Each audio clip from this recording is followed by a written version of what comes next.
Welcome to the intellectual experience.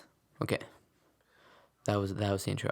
Yeah, okay. And could you please introduce yourself? You don't actually need an introduction, in my opinion, but just do it anyway. Yeah, just full name. No, just like what you've done, what we've done, basically.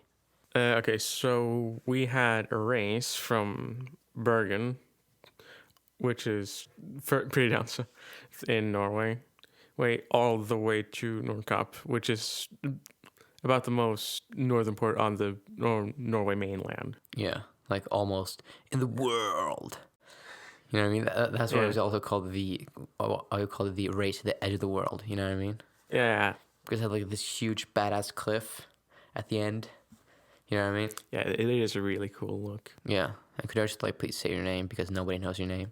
Yeah, I'm Julian. I was the idiot. Well, I was one of the two idiots that forgot to record, and I was in the car. Oh, we're too lazy to record. That too, but I also just forgot. Okay. And yeah, you're my competitors, basically. Yes. It was interesting. You were in the car, and I was doing public transport. Yes. It wasn't fully fair because we originally had to we actually had to get you down to the train station, but because we hadn't fully thought about it, we had like a cooler with us. We had that in like one of the back seats. Yeah. Yes, actually, it was between my seat and the back seat. It was like on the floor, but you couldn't fit in because it took up too much leg space. So the solution was to move that to the front, where I had to sit completely. I had to twist my legs while I was looking forward. It wasn't very comfortable. So it was like my legs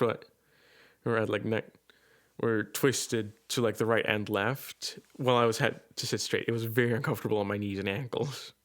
Yeah, but the planning, I think, was so horrible and just about It was every the worst. way. Like I don't even know what we even planned at that point because I didn't remember going to the store at 6 a.m. because I forgot something. Obviously, I wanted to get some snacks, and I just so vividly because it was one of those things that you just wanted to film but you weren't able to do. Yeah, you had no idea how to do it. No. It was just I was just, this is my first video project. You know what I mean?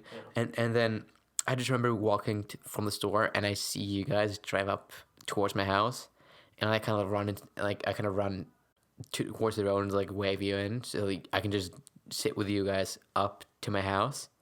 And I think this story, I'm horrible at explaining things, but I think this just captures like how good the planning was in this trip, because when I was supposed to get in the door, because I'm obviously gonna get a ride from you guys to the train station before. Yes. And when I open the door, it's just stuffed to the brim. Oh, you yeah. know what I mean? It was no space for me, my bag, or anything. Almost nothing. You pretty much had to sit with everything on our laps for that one stretch. I think the only thing we planned was that who was going to go on public transport and who was going to go by car. Yeah. About how long it was going to take. It was anyone's guess. The beginning, and everything else was just like that was up to fate. Yeah.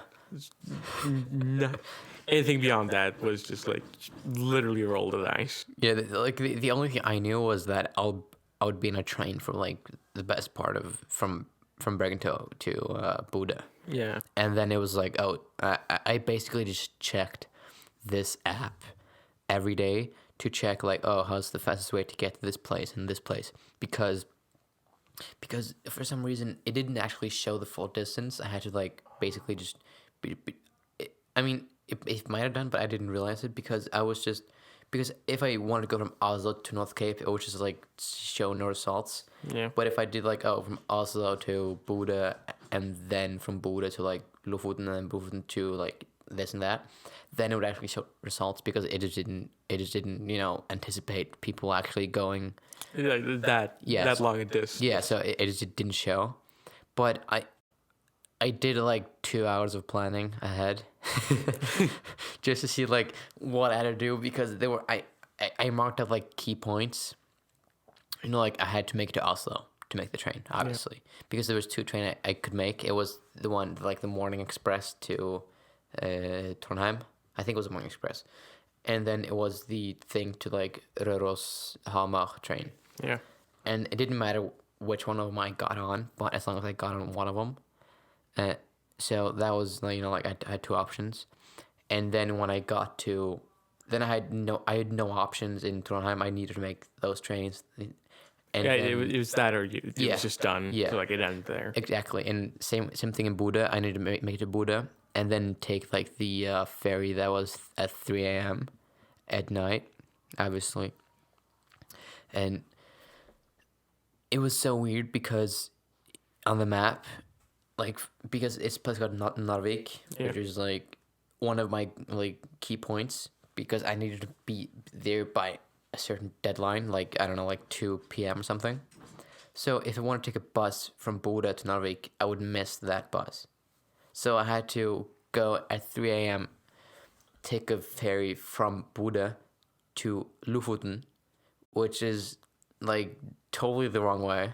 Yeah. And then I had to like take a bus from like the far south, like the end of Lofoten, all the way up to Narvik, which is kind of counterintuitive, because it would make more sense to just take the bus to Narvik, but it didn't match. It didn't fit into my time schedule. Yeah, you just had to find a way around it. Yeah, exactly. Because if you didn't make it, it was Because like it was so important to like make those like like key deadlines. Yeah, because if not, it was just free victory for you guys, right? Yeah.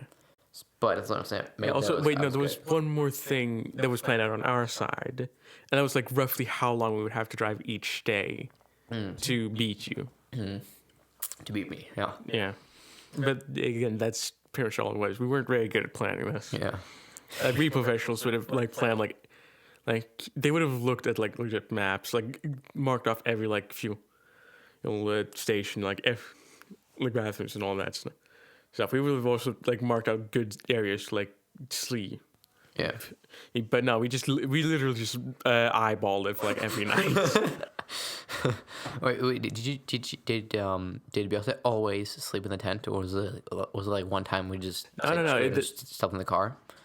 No, it was always him in the tent, because I never have patience to put up a tent, even that one, which is like it takes like the 1-2 minute tent. Yeah, it's like the 1 or 2 minute tent. That's the only one I have somewhat patience for, but I don't even bother. But the thing is, because the guy snores. Oh, like a guy that's like 3 times his size. Yeah, because I was also on the way home.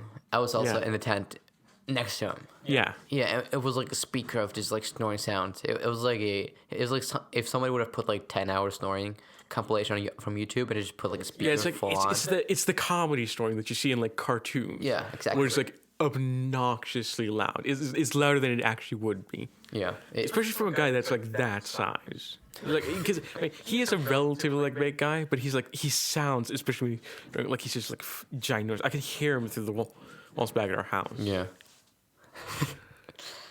He doesn't do it always, but when he does, it's very noticeable. It's very easy to see that he's doing it. Well, if we just go back to the story. Yeah. Sorry. I think it just captures the whole thing, because I woke up, like 5 or 6, and I was like, oh crap, I need to go get some stuff, because it was Sunday the day before. I believe it was a Monday, right? Yeah, I think so. Yeah, and then or was it like Tuesday? I don't remember. Yeah, I don't remember. It was summer break. It's been a while. Yeah, it's been a while. I have no clue what day it is. It's only 3 months left in the year. Yeah, shit feels fucked. Exactly, but it's just so funny, because I didn't realize to film, like I didn't realize that I should have filmed when I like waved you guys in, and then it was horrible planning from my side, because I didn't get to buy those things the day before like I should. And then it was just horrible planning from you guys, because I couldn't fit into the car. Yeah. It was just everything was wrong. There was nothing working, and I was like, okay, this is how it's gonna be. Yeah, this is our life for like next week.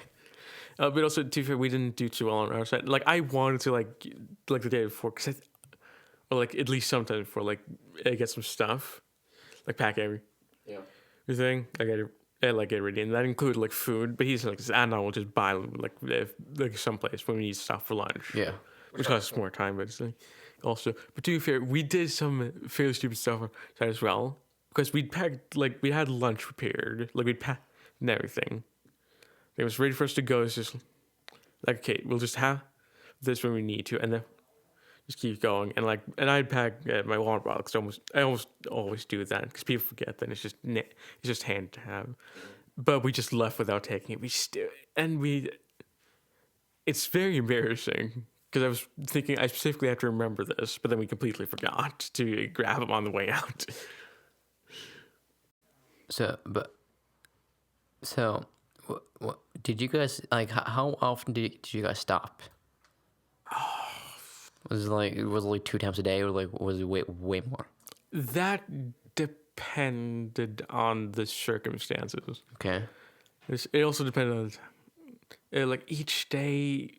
It was a few times. I think it was at least 3, because we would usually stop for lunch, which we usually bought like on the way. Mm-hmm. It's like if it was a gas station, we'd buy something. It was like some other place you could buy food, but you should just stop and just eat that. Then there was, of course, when we had to stop for the night. Yeah. And between there, it depended on how much we had to drink that day. You're right. Yeah. Because obviously you can't control when you need to go, and it's just, yeah. So and to fill up gas and yeah, that obviously. but that would come. Actually, we played it very dangerously, okay. Because pretty much the first day, I think it was. Yeah, it was the first day.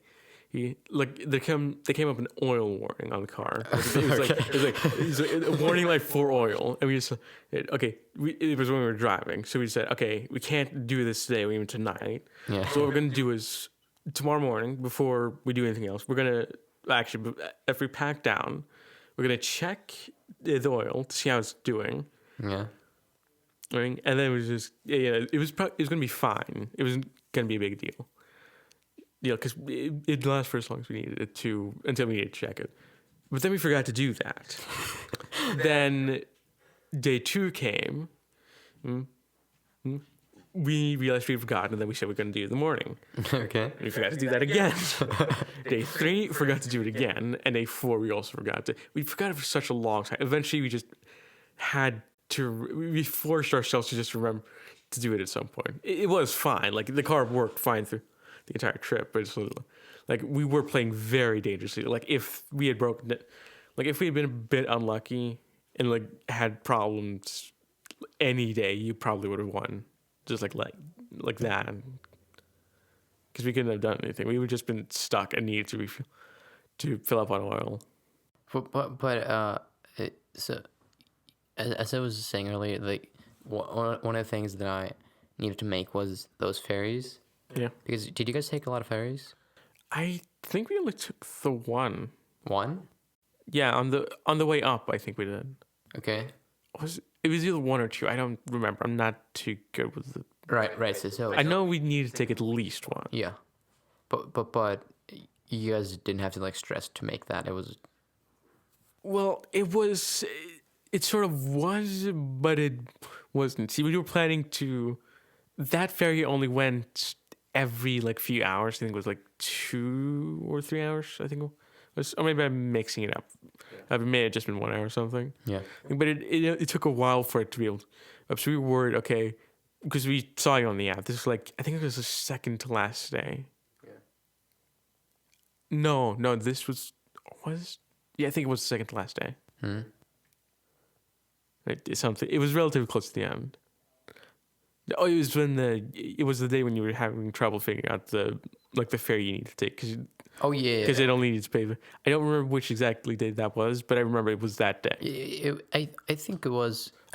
I think that was either the second to last or it was the day before the second to last day. I think it was the second to last. Yeah, I think you. Yeah. Right. So we planned we were going to be arriving. I don't remember when, but it was later than. It was like relatively late. I think it was like 7-ish was the original plan. We were going to be at the ferry or something. And then we'd have to wait time at 8, I think, before it came, and then we could take it, and then we'd have to drive a bit more. But I don't know how, but we made a lot better time than we planned, even though there had been some complications with like the row.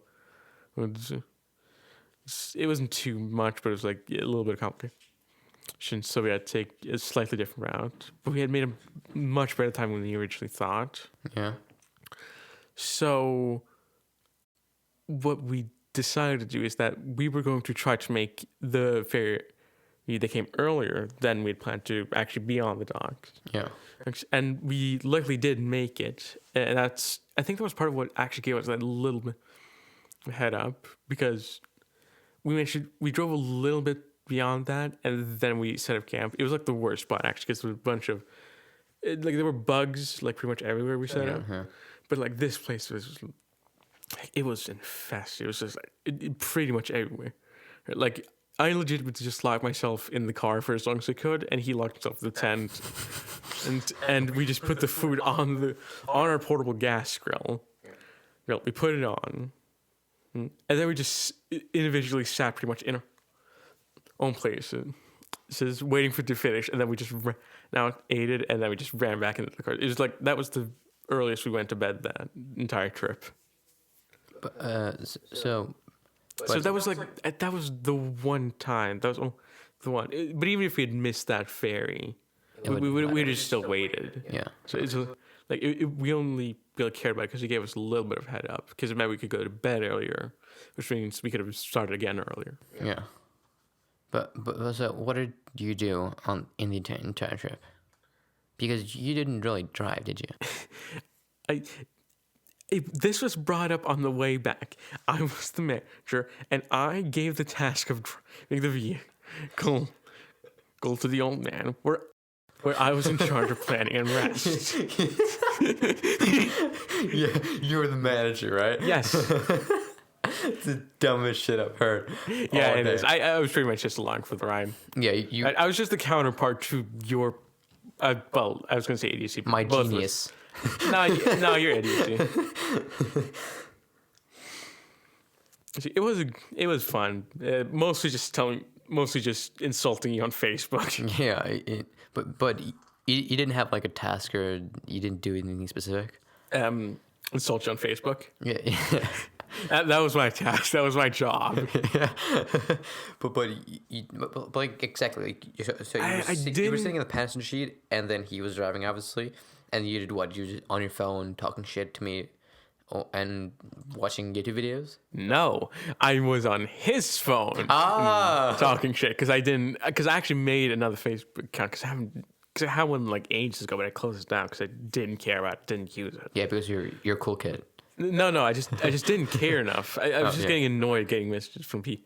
Well, especially on my birthday, it was a pain, so I just got rid of it. Yeah. So I made a brand new one with a bunch of fake information. Because like family that's trying to talk to you is really annoying, right? No, it's also just a bunch of random strangers that I never remember. Just send me happy birthday.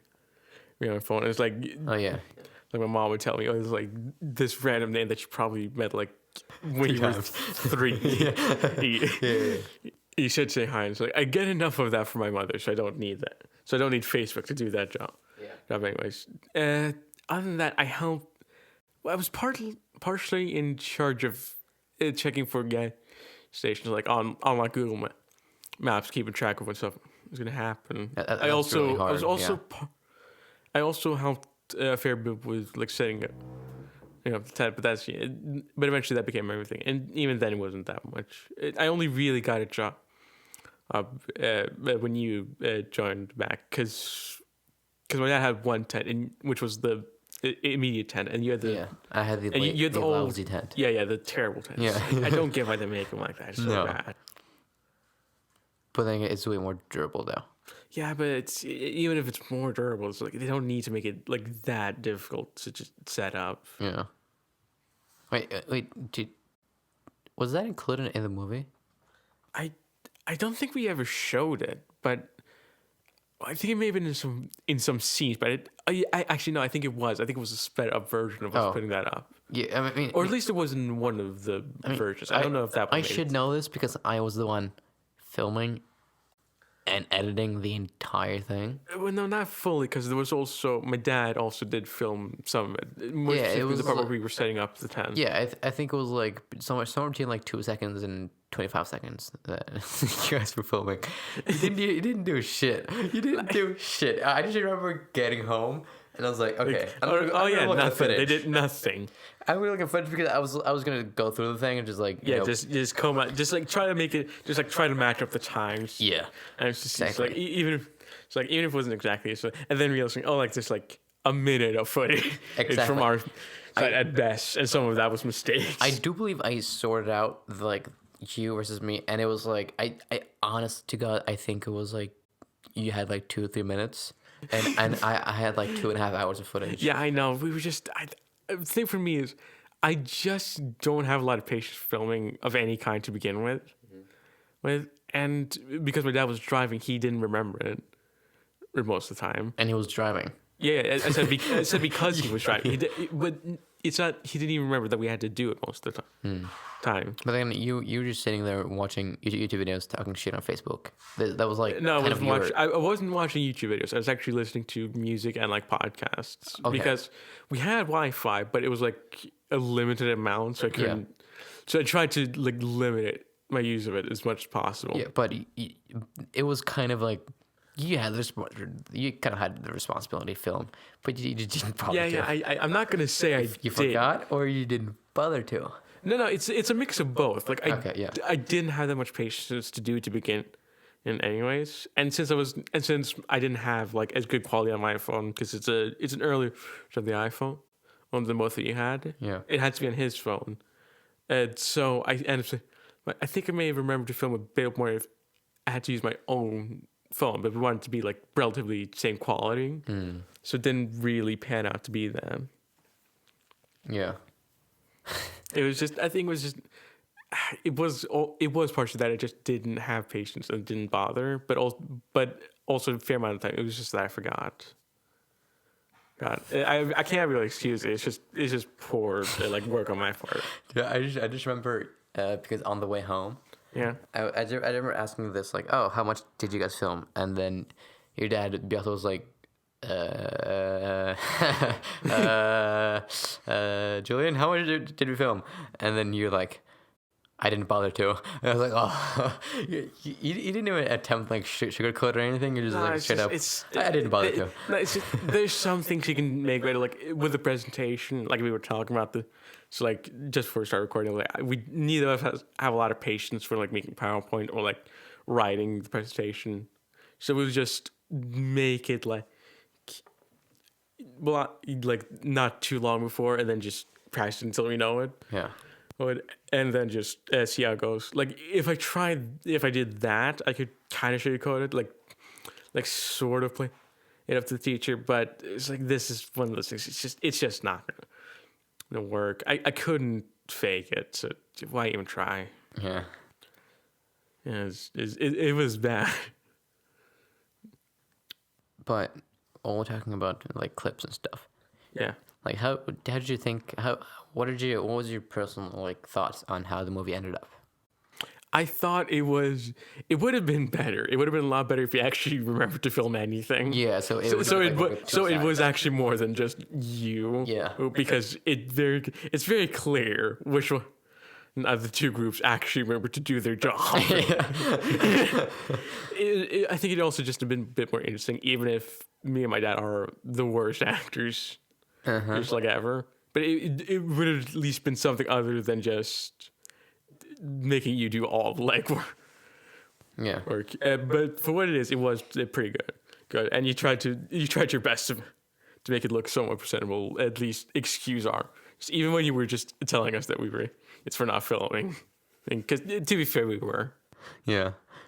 But did you like the you remember the when I was saying like, oh, meanwhile in the car, and then it just came up the static logo. Yeah. The wait, it was used like when there was no program on TV. I totally forget what it's called, but you know what I mean. I think they used the same kind of like one in like the Fallout games. Yeah.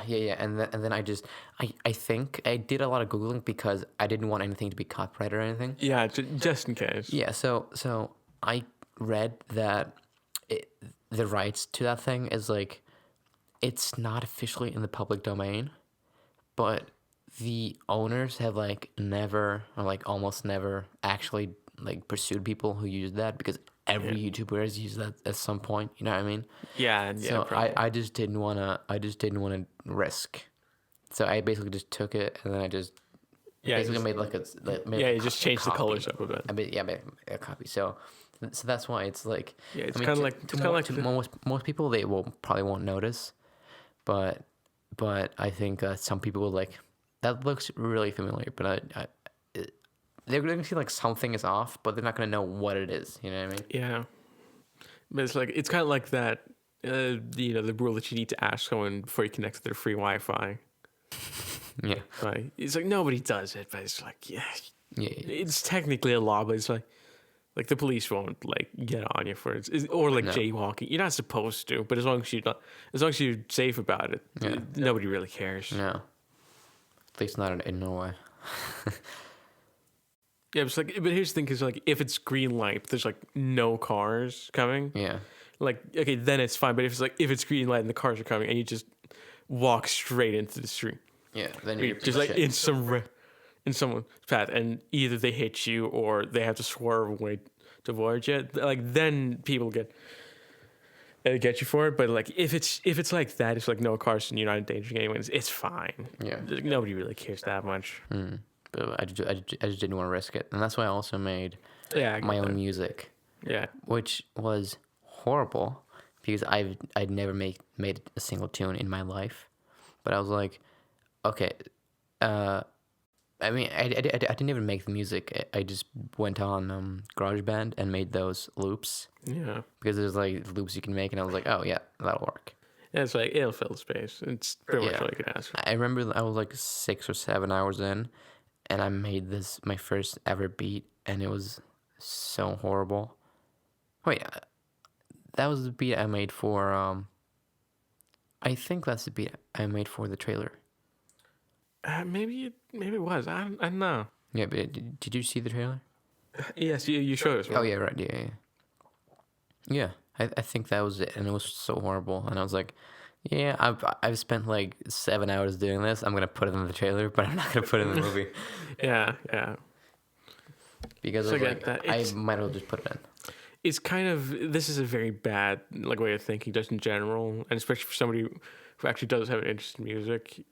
It's like, I just don't have a lot of patience for doing something over and over again. Oh yeah. And so except gaming. Yeah, with the exception of gaming. But it's like if it's part of why I don't take too much time with my like presentations on the visual level. Like I could spend like hours and hours just making this look like absolutely amazing. Yeah. But what I almost always end up doing is just like going to PowerPoint, pick the plain background. Yeah. Just put in like some text, put in like keywords, picture two. Yeah. And then if I'm feeling fancy, which is only like for like the exams, I'll use one of the like presets. You know, you put in the picture and there's something comes with a preset for how it could look. And it's like that. It's like, I don't have enough patience to do it. It's also part because I do want to learn how to play bass. Bass problem is it's part of my. I don't have a lot of patience for doing things. If I can't get them right the first time, I get kind of annoyed myself. And if I have to do them a lot, I really start getting pissy, even if it's something I like. Which is part of the reason why I just never had enough patience for learn music. Also, just our music teacher, actually our second music teacher at school. Do you remember him? Yeah. Oh, he was the worst. Yeah. Actually terrible. He made you sit like almost an entire lunch in the music room to play a thing. Even though it was like less than a minute. Yeah. But he just made you do it over and over again. And then you finished. And then you just had to eat. And then you had to go to class immediately. Because lunch was almost over. Yeah. I remember that. So all in all, you were actually happy with the outcome of the film. Yeah. Because part of the thing, I could have complained a little bit. About what? Let me finish. I Watch could have. yourself. No. Let me finish. I could have complained more if I'd actually remembered and bothered to film more. Yeah. Because then I could have had an excuse. Because okay, I at least gave you footage to work with, and if you then made it bad, which I don't think you did, by the way. I think you did. I think you did very good with what you had. But if we filmed like 2 or 3 hours worth of footage and then you either didn't use correctly or it was just poorly used, I could give you shit for that. But it's like we barely gave you anything to work with, so I didn't really have that much right to complain. And I do still genuinely think, yeah, you did. Yeah. That's all I wanted here. just like praise. You didn't actually care about criticism. You just want to, if there's anything good to say. Exactly.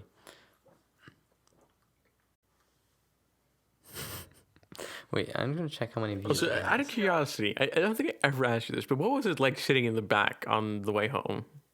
It was fairly. I was just sleeping the entire time because I didn't sleep on the way out. But it was. Yeah, I remember this. Like it was. I'd say something to you. Like 3 minutes later, I think of something. We'd be talking, and then we'd stop talking, and it's like 3 minutes later, I think of something else to talk about. I turn around, and you were just sleeping. Exactly. It wasn't even any hint. No, you were just awake and then just gone. Yeah, I was just. The thing is, because I couldn't really sleep, because one of the things that I was kind of expecting going into the trip was like, oh, I'm gonna be in a train for like 90% of the time, and then on the bus, then I'll just be able to sleep. But turns out it's pretty hard to sleep on a train. Yeah, it kind of makes a lot of noise. Makes a lot of noise. The other passengers are pricks. Yeah. And it was just not as pleasant as I thought. Because because going in I was like, okay, you're gonna sit in a car for 3 days straight. Your back and your scrotum is gonna hurt as hell. And I was gonna be chilling because I was just gonna be. It was pretty much the exact opposite, really, because with a car, like even when we didn't have you, or even when we had you, I could pretty much just lower my seat as long as it didn't make it too cramped for you. Mm-hmm. You just close my eyes, because the only other person in the car, well, on the way up was my dad, and on the way down it was you and him, and you were asleep like almost all the time, so that didn't affect me. And I could just pretty much just put in whatever I want. It's actually why I usually, if I ever like go anywhere where I think it's going to be more than a few people, I always bring earbuds, both like the ones you listen to, but also just the ones to block out the noise. Yeah. Noise. Actually, oh god, this is unrelated. I'm just going to go on a quick tangent. Usually when I go anywhere, I pack a bit of reading too. Usually a book and like some like comic books or something like that. Yeah, I always think I'm gonna read a fair bit of the book, but I never get to because in the car it's too difficult for me to. And when we get there, I usually that Wi-Fi or I'm tired. But like during autumn break, like we went, me and my family went someplace. We had a hotel room. It was like. And it's like, I imagine we were going to be sleeping in the same room. And I almost always bring a book then as well. But this was the one time I just thought, we always sleep in the same room, so I can't have my light on at night or in the morning because it'll wake them up. And I can't read when they're there because they're too noisy. So I thought, okay, this is the one time I won't pack a book. Yeah. And it was the one time where I actually got a room to myself because it was 2 rooms, or 2 main ones. There was one where they slept, and there was one room where only I slept. But it was the one time I didn't pack a book, and I hated myself for it. Wait. So you don't do like ebooks? Not anymore. I think it's called an ebook, right? Audio. E-book. No, like not audiobook, like an. Oh yeah, you mean like a reading? No, I don't. like Kindle. No, I don't have that. No. Or like you could get a book on your phone. Yeah, probably. I don't know. It takes some space. I'm not that one. Lazy. No, it's also I spend a lot. I've also been using a lot of that space for like podcasts and stuff lately. Yeah, like what podcast? Like It's just- the intellectual experience. No, I don't. No, I use iTunes. I don't know. Are you on iTunes? I don't think you are. I'm on Apple Podcasts. Oh, okay. I don't really use Apple Podcasts. Wait, iTunes? Do you use iTunes? Yeah. Wait, is that still a thing? Oh no, sorry, Spotify. I'm retarded. You can't also get it on iTunes, but like Spotify is what I meant. Oh yeah. I'm on Spotify, obviously. Yeah, maybe I'll look at some of your stuff. I know why. I'm very done with some of this stuff. But neither one of us are. At least me. I'm not very good at remembering names of pretty much anything. People that are, be they real or fictional, or like companies or stuff. I only remember like the ones you need to know. I know Apple, I know Microsoft, McDonald's, Burger King, all that stuff. Obviously, Facebook. you know McDonald's. Yeah, my shape, my body shape kind of infers that. But it's mostly just nerd stuff I'm listening to. Yeah. There's some stuff that's not nerdy, but it's mostly just nerdy stuff. Yeah. You know, how the hell could you like mistakenly think iTunes was Spotify? Dude, I don't think about this thing all the time. Yeah. It's just what random just popped into my mind first, and for some reason today it was iTunes that popped in. But it is still a thing. Like, and you can also still get like, I do think you can get podcasts on that. Yeah. But, sorry, unrelated. But something that just about nobody knows is that you actually had a huge role on the intellectual. Back at that time it was called the Intellectual Show, right? I think it was. I'm not quite But sure. you're hopeful at names. Yeah, you changed the name a few times, but yeah. I was essentially the of the show at that point. It was the first episode, the first ever. You said it was going to be like an hour, like hour and a half most. Ended up seeing for like 3 or 4, which completely fucked up my day because it was Saturday and I was just supposed to be there to like 7, and then ended up being like 10. Yeah. And I fucked up your whole day. Yeah, you did. Fuck off. What else do you do on a Saturday? Your Saturday it's the morning, which is like who remembers the morning / day, unless you're doing something like going to the movies. Yeah. And then it's the night, and that's the day. Yeah. Okay, fair enough. It's a time for you to like everything before like 6 is like on Saturdays and also degree Saturdays, but mostly Saturdays that's time for you to sleep, lay in bed. Yeah. Ignore anything you're supposed to do. Yeah. Or, in our case, touch yourself. And then night is when you do everything. Like, even if we plan to go to the movies on Saturdays, it's almost either 6 or it's very close to 6 o'clock. or at some point after 6. Yeah. Or 6. Because that's when Saturday starts. Saturday doesn't start until 6. Everything's just a haze of like, no. There's a haze between Friday night and Saturday, and that's Saturday morning. Yeah. That's everything from. There's like this gray area. It's that gray area is everything from 0 o'clock in the morning on Saturday to 6 at night on Saturday. Everything between there is just a haze, and it doesn't count. Yeah, it doesn't have a day. It doesn't have a name. It's just there. Sorry, that was a tangent. Yeah. I was the guy who was sitting behind.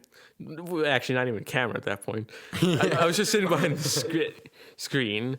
I I had Audacity open, and I was just looking up stuff that you and Frederick. That was the first guess. Yeah, it still is because I think Because you redid that. I made 2 new episodes. Yeah, Because you had basically 2 jobs. You're supposed to watch out for that. Like the audio levels were good, and you're supposed to Google things because there used to be. no, you did. That wasn't even my job. I was just supposed to check that I could actually hear you before everything started, and then just Google things up. But at some point, just the audio went completely it just got completely cursed at some point. Yeah, because you feel it's a job. It wasn't my job to make sure it didn't fuck up. That was your job. You're the one who set it up. I was sitting here talking to him, and you had both computers facing you. No. I had one Mac that was. No, you didn't have a Mac. You had my 10-year-old computer. Oh yeah. No. We took my mom's computer. That's right. Yeah, I think. Yeah. It was something like that. I guess you had the one that was had. I checked Audacity for you. I just checked the microphones work before everything started. Then you took that there with you just to check. That was your job, I think it was. And then I was the guy sitting on looking things up. But because of the audio, we couldn't use it. And then you reshot it, but you never invited me back. So I was just cut out. My role, my critical, important role for the show was never properly paid respect. It wasn't that important, but it was kind of sad that I wasn't part of it. Yeah. Yes, because there used to be a screen right here. Yeah, I remember. But that's yesterday now. Yeah. That's when I get because this is basically the second season of the show. Yeah. I mean the show. It's not even the second season. It's the reboot. It's when we changed some stuff around, but it's still generally the same. Yeah, but I made 4 episodes. Yeah. And then this is and then I made Third Gear the movie, the Rage to the Edge of the World special, or the North Cape special, or whatever the hell you want to call it. And then now I'm back to this. Yeah. Because it's only a limited amount of time that I'm bothered. I can actually bother to put into these things. Yeah, I got because of that. school and all that good stuff. Yeah. But there's no hard feelings that I kicked you out. Yeah, not really. It was a little bit sad, but it's just more. It was more a slight letdown more than my world's crushed. It's not like getting rejected from your dreams school or anything. It's more there's slightly less chocolate than I expected in this package. Mm-hmm. It's I was oh. Well, I'm just gonna continue gaming. It's if you bought. If you bought a chocolate, you ate most of it, and there's one row of squares left. Yeah. Or not necessarily even road. It's like one of the bricks. Yeah. And then you come back and you find somebody to eat, and it's it's kind of you wish it didn't happen, but your day's not ruined. No, it's you still got the most out of it. Yeah.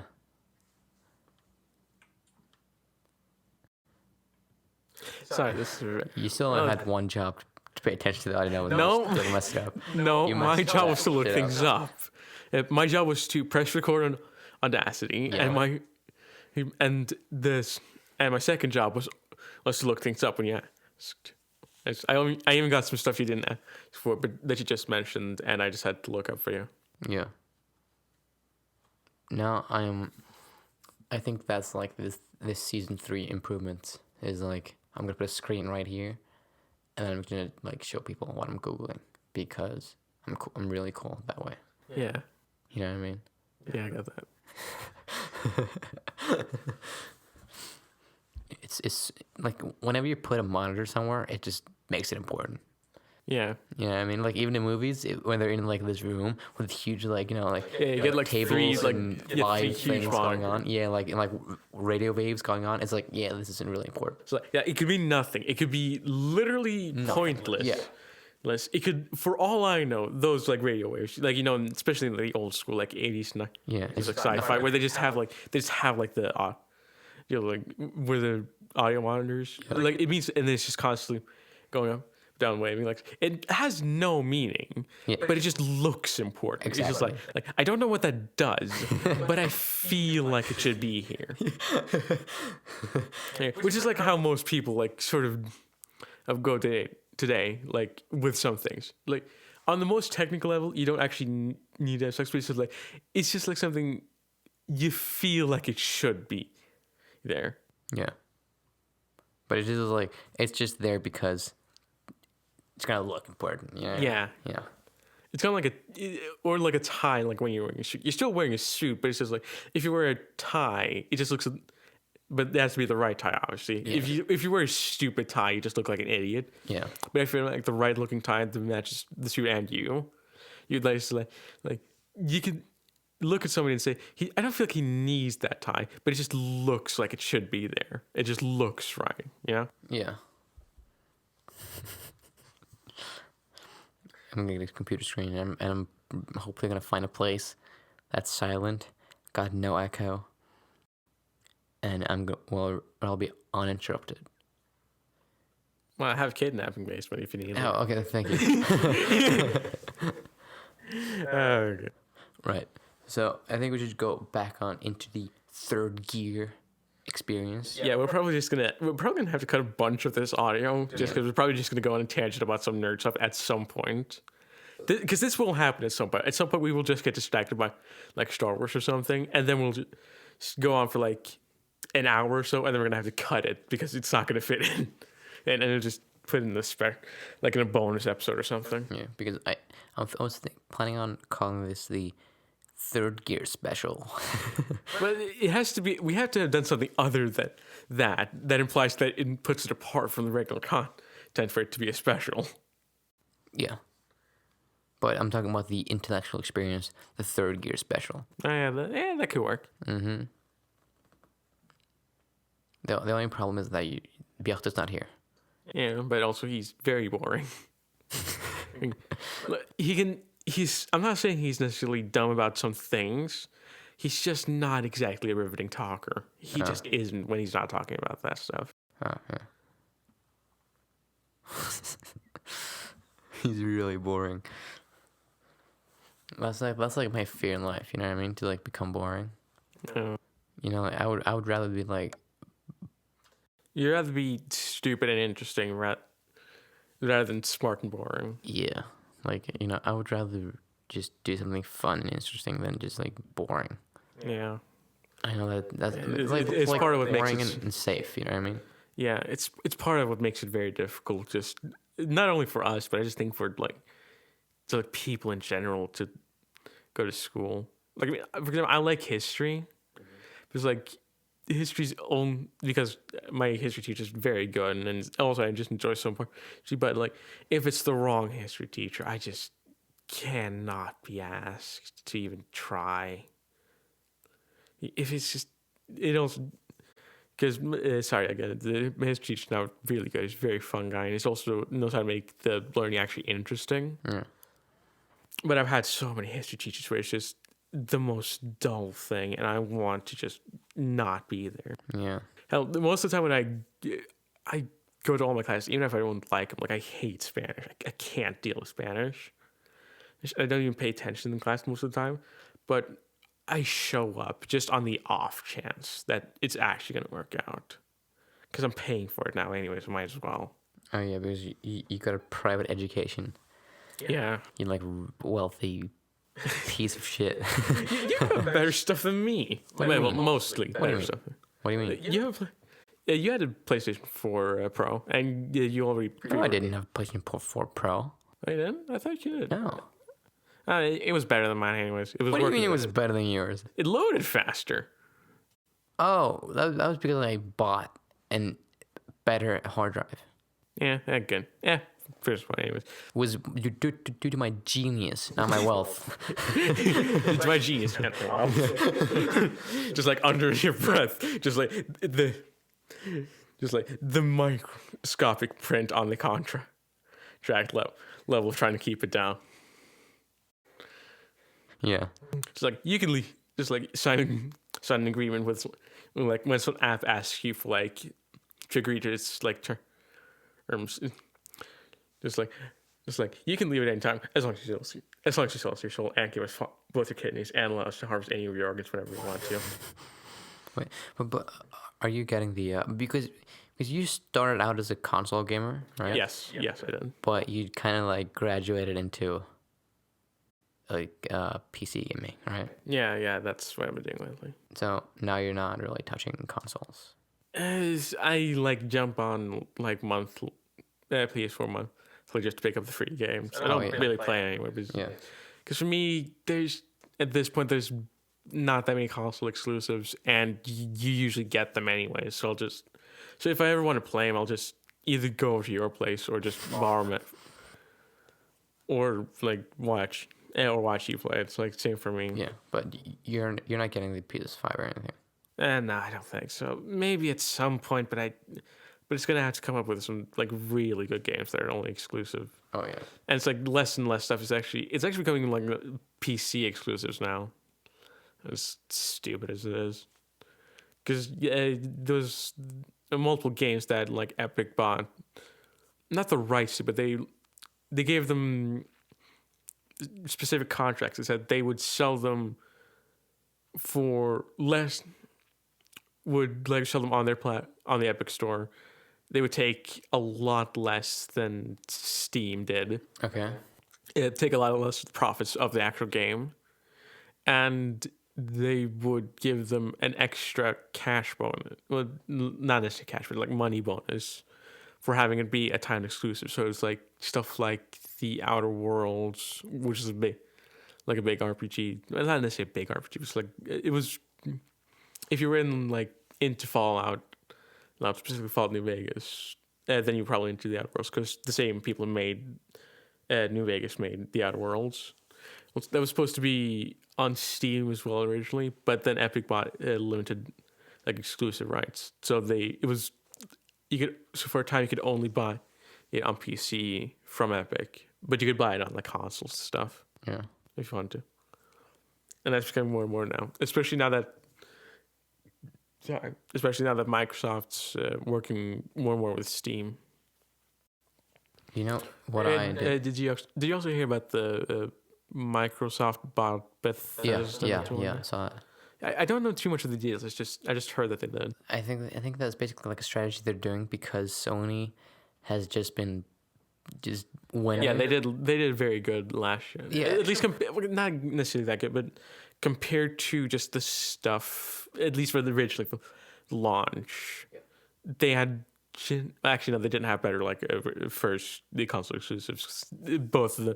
All the console exclusives in the beginning were awful, but they just did stuff a tiny bit better. Mostly because they just didn't remove stuff from feature, just from their own fucking console. But so it's always been a problem with. It's not always been a problem, but it's been a problem that Sony's competitors have had historically, because what they usually do, especially when they came out with PS1, started out with the PlayStations, because I think it was PS2, PS1, when certain companies would start releasing their consoles earlier. Sure, I think Sega did this for its last console. I think it was the Sega Saturn. They released it to certain specific game retailers in the U.S. earlier than they originally said, but it didn't work because a lot of the retailers that didn't get them earlier became upset and refused to sell it. Oh, right, yeah. You refused to sell the console, which just made it easy for Sony to pretty much humiliate them by just releasing and showing how much more they could sell in a much shorter time. With even as they had the head start, historically, Sony's always been good at just seeing when false. Did you hear about this? It was supposed to be a gameplay event for Microsoft and Xbox a few months ago. Okay. And it's they hyped it up a lot, and then when it didn't turn out to be gameplay, it was mostly trailers and and a lot of Microsoft and like Xbox fans and in general gaming fans, I think, just got upset because they didn't deliver on what they promised. Yeah, And they yeah. overhyped. They made it seem like a very big thing, but just like it was a semi big thing, but not as big as they made it out. And then Sony came out with something that it was bigger. That was like a legit like game. Events like where they also really revealed like stuff about the console, and they just did it so much better because they could pretty much just look at what Microsoft had done. They could look at the response and they could just pretty much tailor whatever they're going to do to that to avoid that problem. So they had less talking, getting more actual gameplay and throughout the games, and like stuff about the games. And they also had like a more professional setup because like the fucking Microsoft event looked like it took place over like Teams or Zoom or some shit, and like Sony actually did use professional cameras and not the individual. It was awful like PC or Mac, like portable, like the cameras they have on the PC. It looked a lot better, and it's just a big deal. I heard the Xbox then had a thing, but I didn't watch it. I didn't really care either. Sorry, see what I mean? I told you it was only a matter of time for this to happen. But one of the things that I really just enjoyed with the PS in general, like PS4 and hopefully PS5, are the exclusives. Because they did much. The first way better, like God of War, just Spider-Man. Like those two alone just win, in my opinion. Like I would pick the PS4 just because of them alone, right? And then they have so much more games, and they have limited, like updates that come like a month later on the Xbox, just like be cunts, basically, you know what I mean? Like those kind of type of deals. And it's just like it was a better console. The PS4 was a way better console than Xbox. Yeah, but part of that wasn't even because if we look objectively, and let's be honest here, the console wars, and I say this as somebody who was part of the console wars for a very long time, even after I really stopped playing on console. So the console wars are stupid. It's really dumb. Now, I'm not trying to make anybody feel bad because again, I was part of this for a long time, and even now, even as I say this is dumb, I still kind of partake in it. But the thing is, objectively speaking, it's dumb because because some people just become so devoted to one side or the other that no matter what happens, they're going to support it, even if it's objectively the worst. Sorry, but like, because there are things Xbox is doing a lot better, in my opinion. The one that you don't have to pay for a pass to be able to play online. That is a genuine thing that Sony did. Because you have to PlayStation like Plus. I think you need to do that on the Xbox as well. You can have like the Xbox Gold or like Xbox Gold or the Game Pass, whatever. No. The Game Pass, it's similar, but it's different. First of all, you get a bit more games and like a bit more widespread. But it's like it's not just that because if it was just like you get like some like games like free or like huge discount, like I wouldn't mind as much but it's like to play online on PlayStation, you need to be a PS Plus member, which is dumb. Yeah.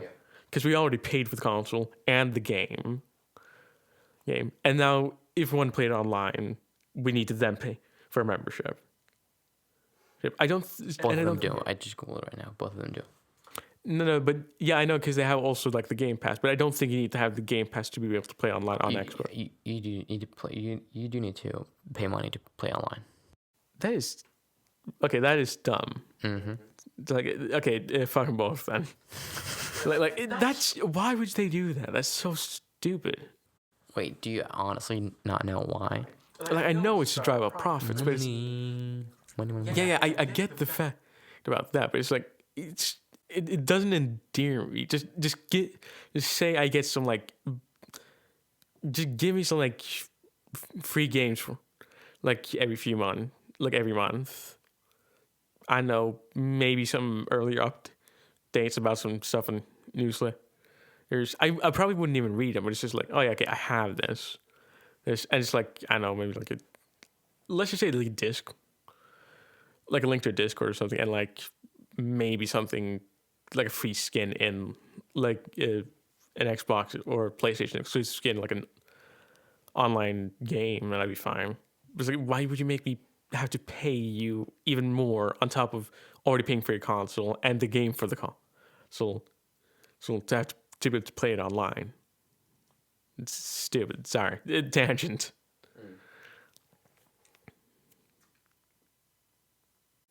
It's like, yeah, but let's be honest. Also, like the first exclusives for both consoles were terrible. They were both bad. Yeah.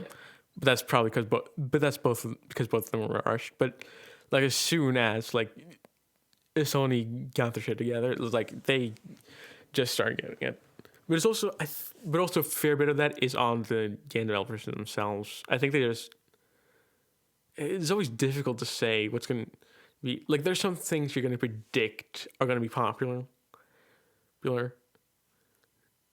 because they just attach to such either huge brand names or just like individual names. Like for example, anything Beyonce releases is almost certainly going to be successful. Anything JC releases is almost certainly going to be successful, even if it's just for a limited time. And same with like the Rockstar. Yeah, for certain rocks. I'm not too well versed in what's like huge and like you in rock, but it's like, yeah, if it's attached to a big enough name for a time, it's at least going to have big success. But it's like it's always difficult to tell. Okay, what's the next big thing going to be? Because Kendrick Lamar, he wasn't that. I mean, he was known in like rap, specifically underground rap, but like if you weren't like in the know of underground rappers, you didn't know about him. And then he comes out and really says what's finally seen as some of the greatest albums of like the last decade. And genuinely some of these things you just can't predict. Yeah, I know what you mean. But wait, do you know how many views Third Gear, the Race to the Edge of the World, has? No, not fully certain. You could do like guess. 78. That was like really close. It was 86. And we're totally making a sequel, right? Oh yeah, at some point. Yeah. The only problem is I, again, also don't really have a lot of patience for getting a drive. It's I'm just very lazy. I know it's smart and I probably should do it. I don't know. Yeah, So like, have you like thought up any ideas what we should do next? We have been floating some stuff, but it's mostly been from your end, and Yeah, from my end.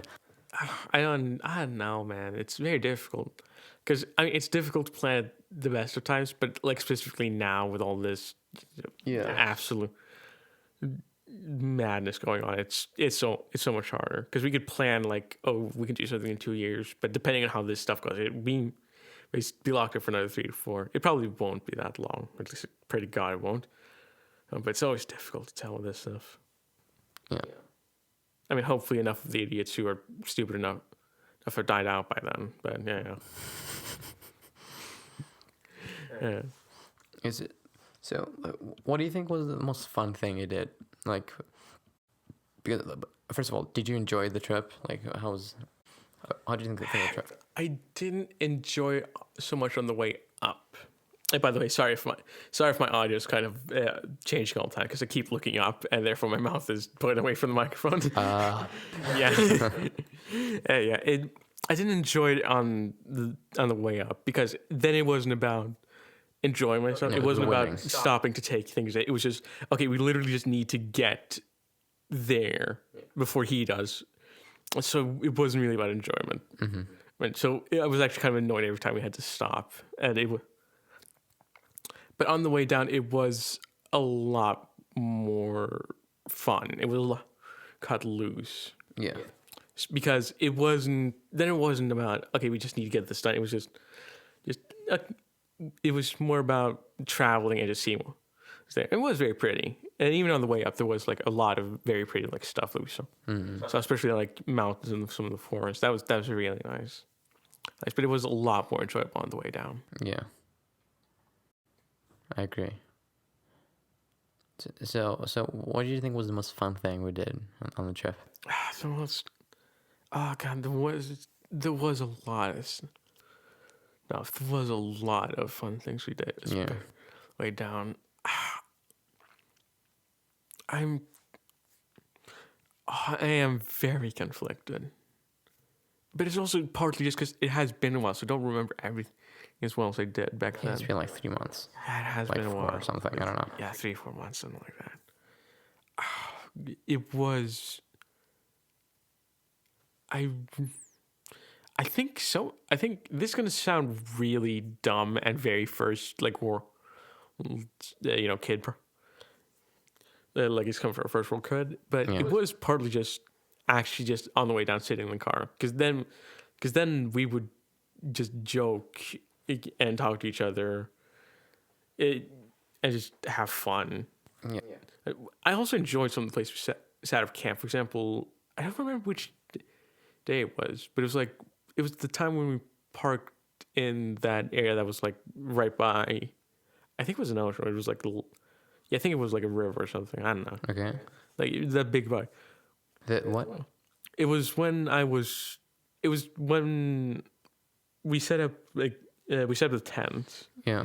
and then the guy who owned the area came by for. Yeah. Oh yeah, I don't remember his name, and I feel bad because he was really nice. He was a really nice guy. Yeah. That was just a nice place to be. That was just a very pretty place to. And we got a lot of fish, and it wasn't even small fish. It was really large. Yeah, it's like relatively big, Yeah. especially for that area. Yeah, it was. We I got also- fish like every other minute, every other second. almost. Wait, no, I think I also enjoyed. I just remember the beach. That was a lot of fun. Oh yeah. The beach in Lofoten. The fucking.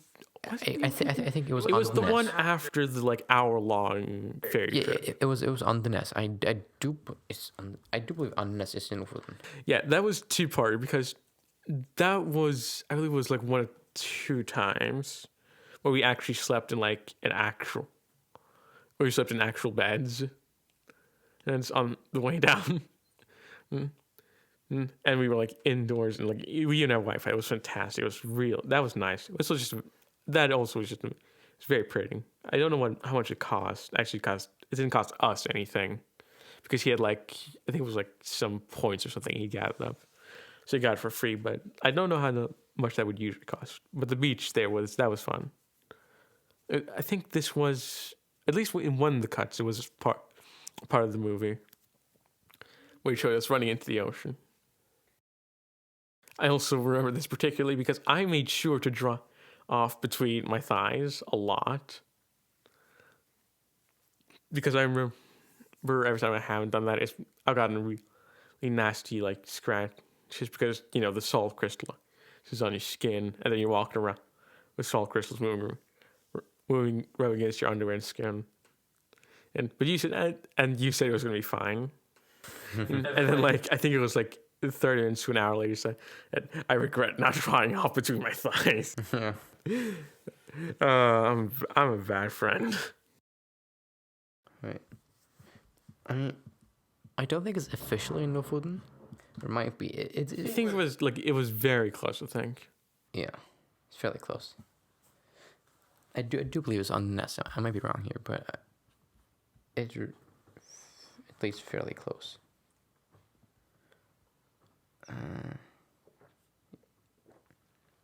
Yeah, maybe you could because we were supposed to on the way down, we were supposed to go to Lofoten and take the ferry that I took on the way up back to Bodø. Yeah.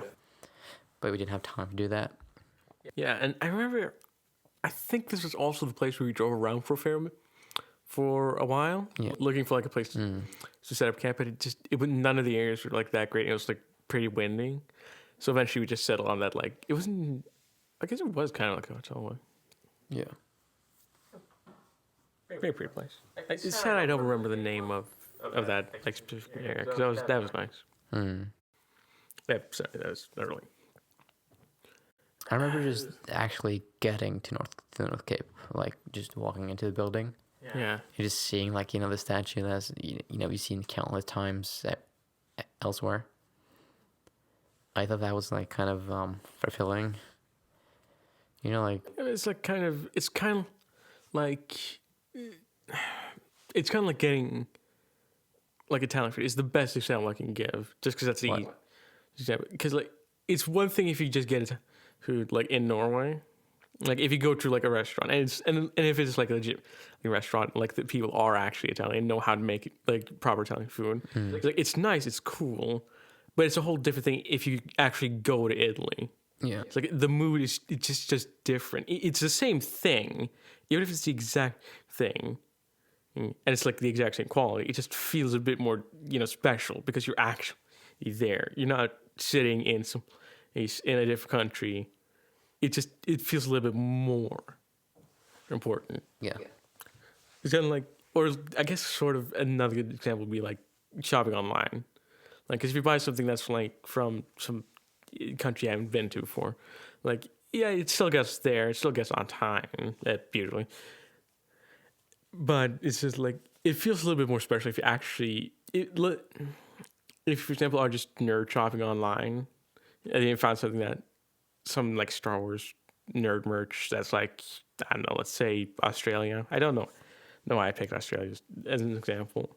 Like, it's cool when you buy, but it's a different feeling to just, if you were just walking into a store, like theoretically in Australia and just found it. Like, it has a bit different feeling to it. It's just part of the, like, it's going to sound very cliche, but it is part of just the journey gives the actual thing more importance, even if it is just something you could see somewhere else.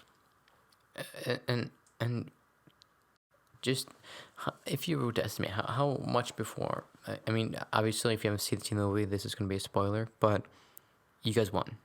Yeah. But like at the time you said it was about an hour.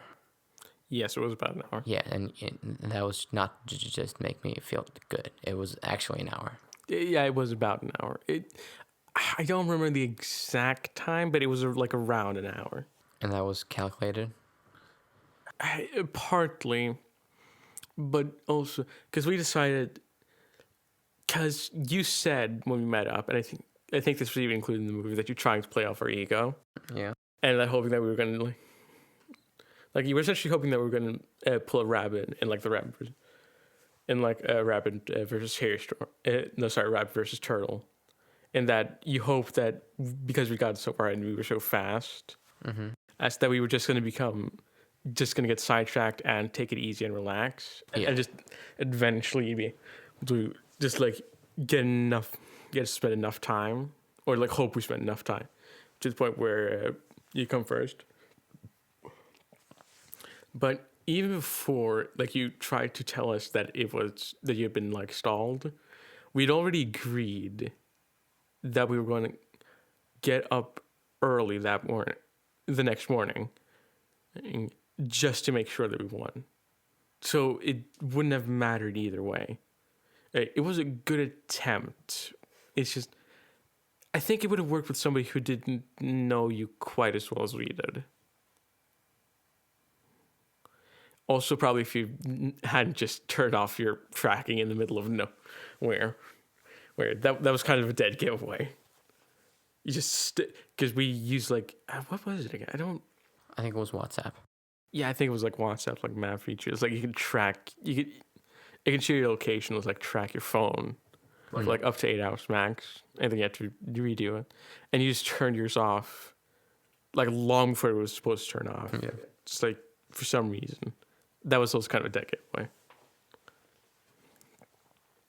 But then again, I was trying to fool you guys, so I couldn't have. You guys could have just clicked on it, and I was like, oh, I was in Alta, even though I was trying to like pretend I was like south of Alta. That didn't make my bus. Yeah, but that part of the problem is you just shut it off so very clearly, far earlier than it was supposed to shut off. So it was very clear that something was up, but I thought it was just. My guess originally was that your phone had just died and you forgot to like restart the thing, so like restart the tracking. I didn't even know if that's how that actually works for that. Yeah, that's my thought. It's like when I first saw it, because I was just scrolling on like my dad's phone, just like looked and it saw it stopped checking your location. I figured it's like the phone probably died when it wasn't, and it's like it probably forgot to restart or something. And then when you send, it's just like okay, he's trying to pull something now. Then when you send us the messages, that's when I figured out something was up. Yeah. And it didn't work at all. Nope. I think we actually agreed to get up a slightly bit earlier than that. We also got a lot easier because, as I remember on the first day, it was impossible to get anything done with that tent because we packed out.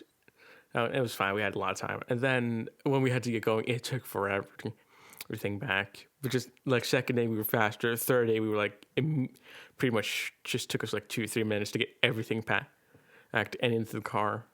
Mm-hmm. Or actually, wait, no. After we got everything like down, then it took us like 2 minutes to get everything into the car and get going. It was kind of like what we had down because once we got you had to sit with us on the way down, and like originally it was incredibly cramped, especially in the back. But just like as the days went on, we just got better and better at packing stuff in, and finding what we could put under what. So eventually, it was pretty much the majority of the back seat was completely open to you. Yeah, so it was really efficient. Yeah, it's just it's kind of like the thing where I suppose it's like kind of if it's a specific house, if you need to open say one door in a very specific way for it to not like break or like become damaged. It's like when you first find that out and when you first do it, you're probably gonna completely fuck it up. Yeah. Up and be very embarrassed about it. But like after like a while, like I don't know, like let's say a week or so, you're probably gonna be better at it. And like by like a few months, you're probably gonna be doing it without even realizing it. Yeah, I know what you mean. I know exactly what you mean. But what is your like big takeaway? Like, what did you take away from that trip? It was fun overall. It was stressful on the way up, and even a bit tiring. Even though I didn't drive, it was still a bit tiring just because, like, I was worrying, like especially in the earlier days. It became a bit easier, but even as we started closing in, I was kind of thinking a lot, and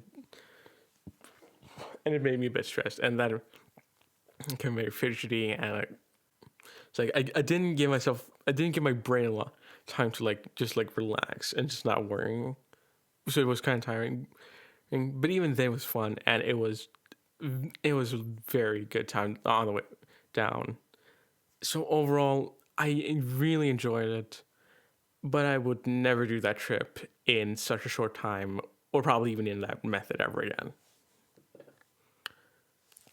Because I'm not opposed to going there again, but it's gonna have for a lot longer time. Yeah, and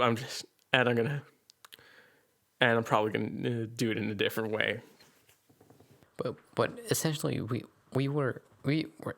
essentially lived the Top Gear life. Like we made a Top Gear episode basically, like the Grand Tour episode.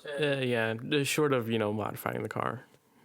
Yeah, but it was basically like them racing across Japan. One driving a Nissan GTR and the other one using trains and planes. You know what I mean? Mm.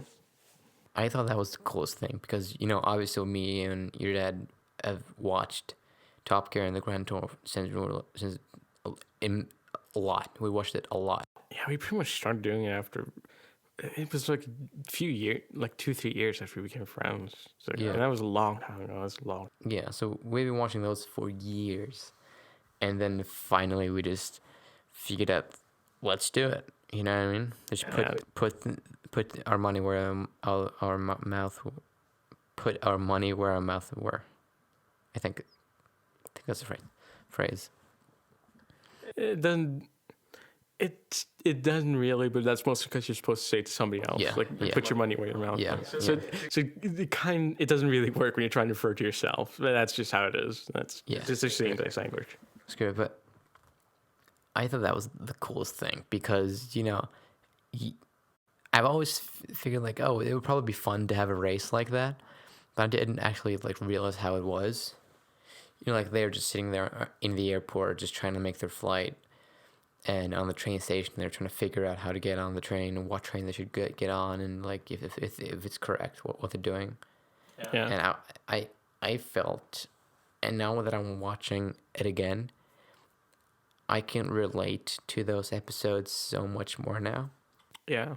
I think because, I'm sorry, this is going to be a bit like tangential and not that related, but it's like, I think it was like, in case when I uploaded like a video talking about how he'd like won the box championship, when he talked, like when he used to watch boxing, like Floyd Mayweather, who he said was like recognized one of the best like defenders in boxing.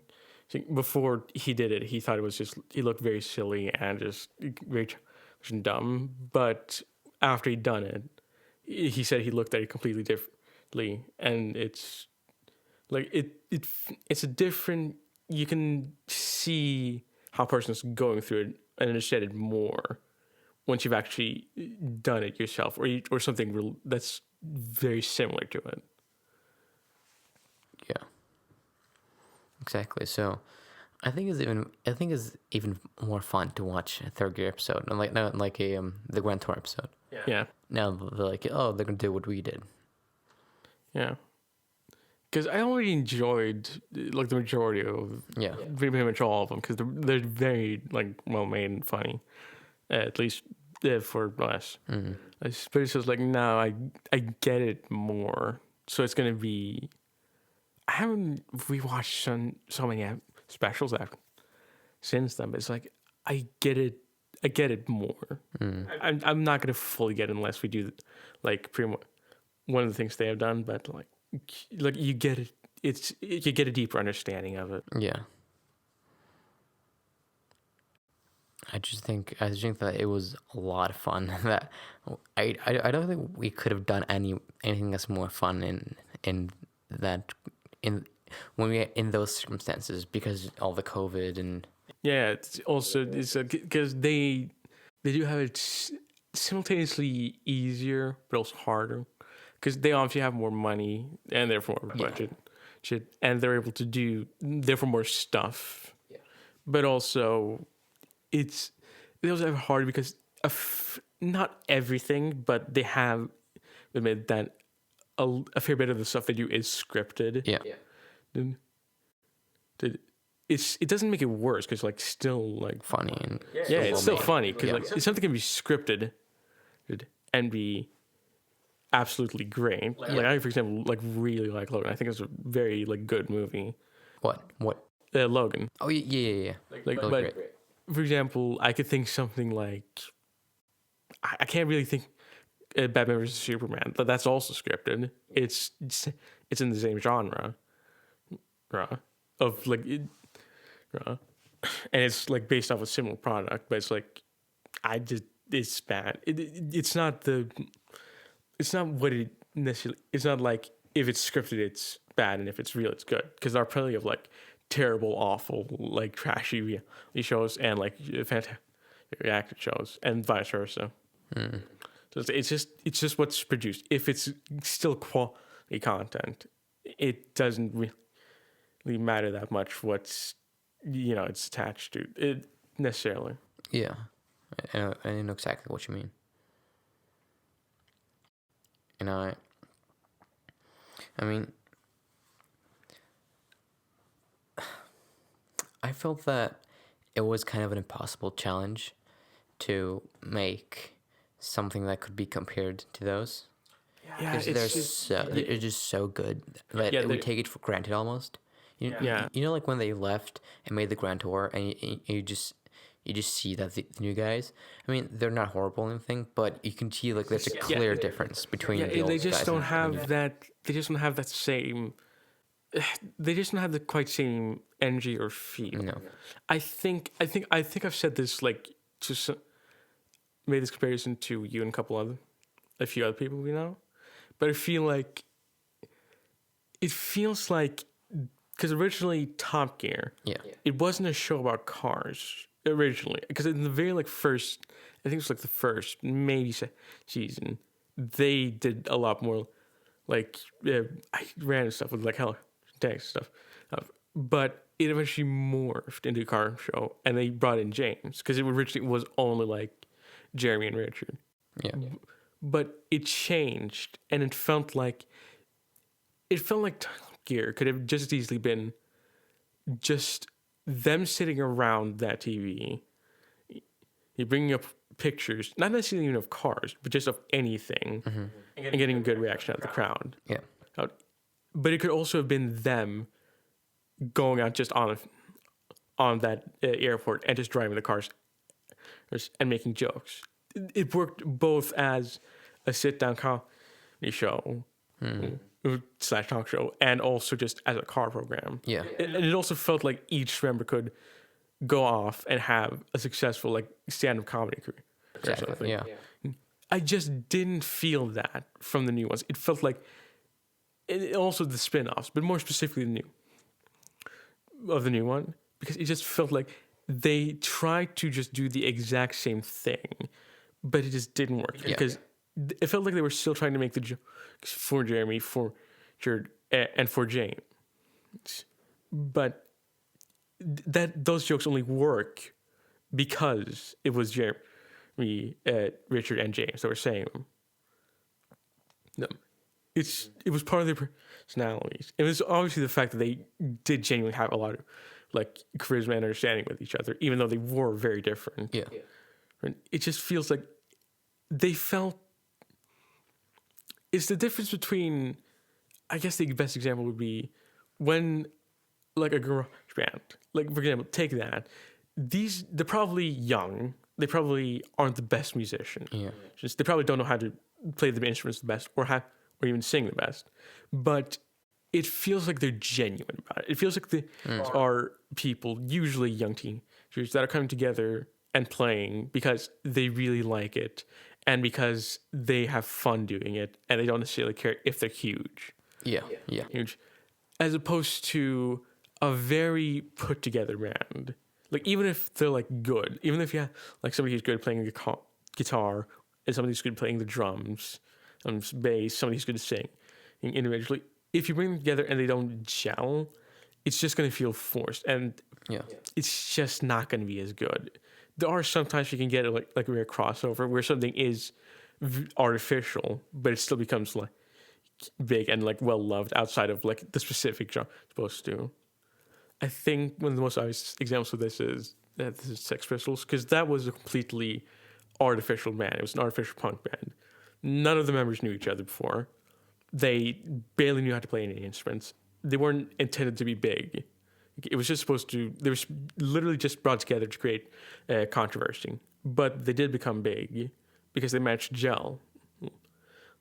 But it just doesn't feel like that.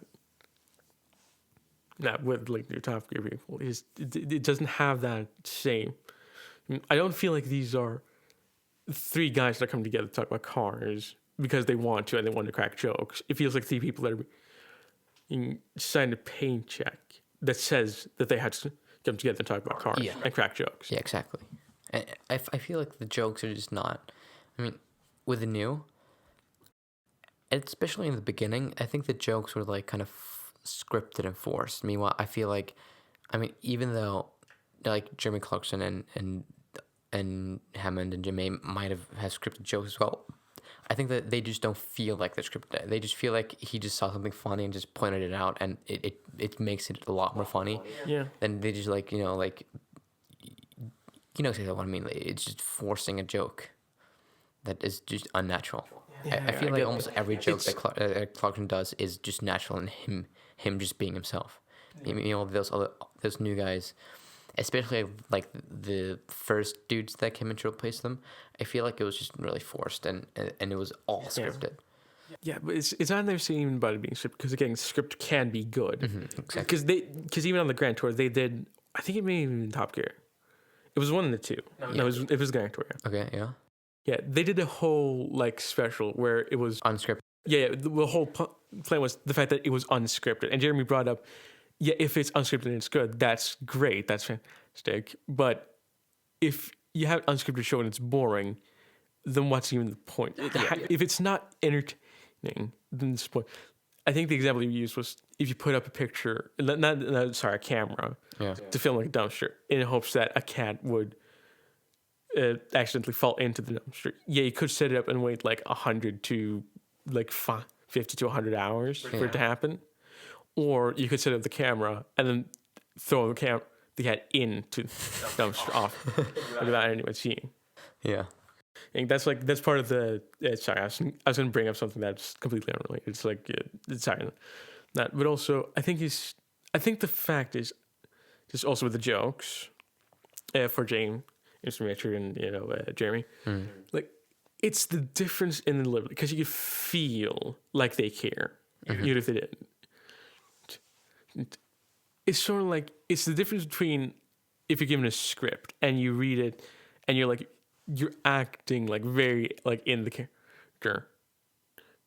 You're honestly like care about it, like you're either filming or you're like in play. Let's say, like you say it with passion and you say it like you actually care and like you're there and like it means something. That's almost certainly gonna get a reaction from people, and I feel like the new, especially in the beginning, especially very in the beginning, I only saw like one episode before I didn't even bother, but it felt like they were just reading monotone off the script. Like it's technically the same. On the content is the same. It's all still there. It technically hasn't changed. It just doesn't make me care about it. And here's the thing, because especially, I think the best sign of this is the fact that I am not a car guy. I don't know that much about cars, and I'm not too interested. But I still really like Top Gear, the first one, and the Grand Tour. I even like some of like the Top Gear spinoffs for like in America.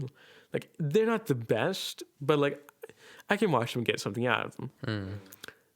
And that's despite me not being interested in cars, because it's more about Top Gear, at least on the surface, is about cars. But that's only on the surface. What it's actually about it's about the host. It's about, in the original, it was about Jeremy. It was about James. It was about Richard. It was about them and their reactions just to the cars. It wasn't about the cars themselves. Yeah. It's sort of like what happened to, I think the best example for me to pull on would be the later season of Game of Thrones, because the first seasons I haven't watched all of them, but I have watched some and they are good.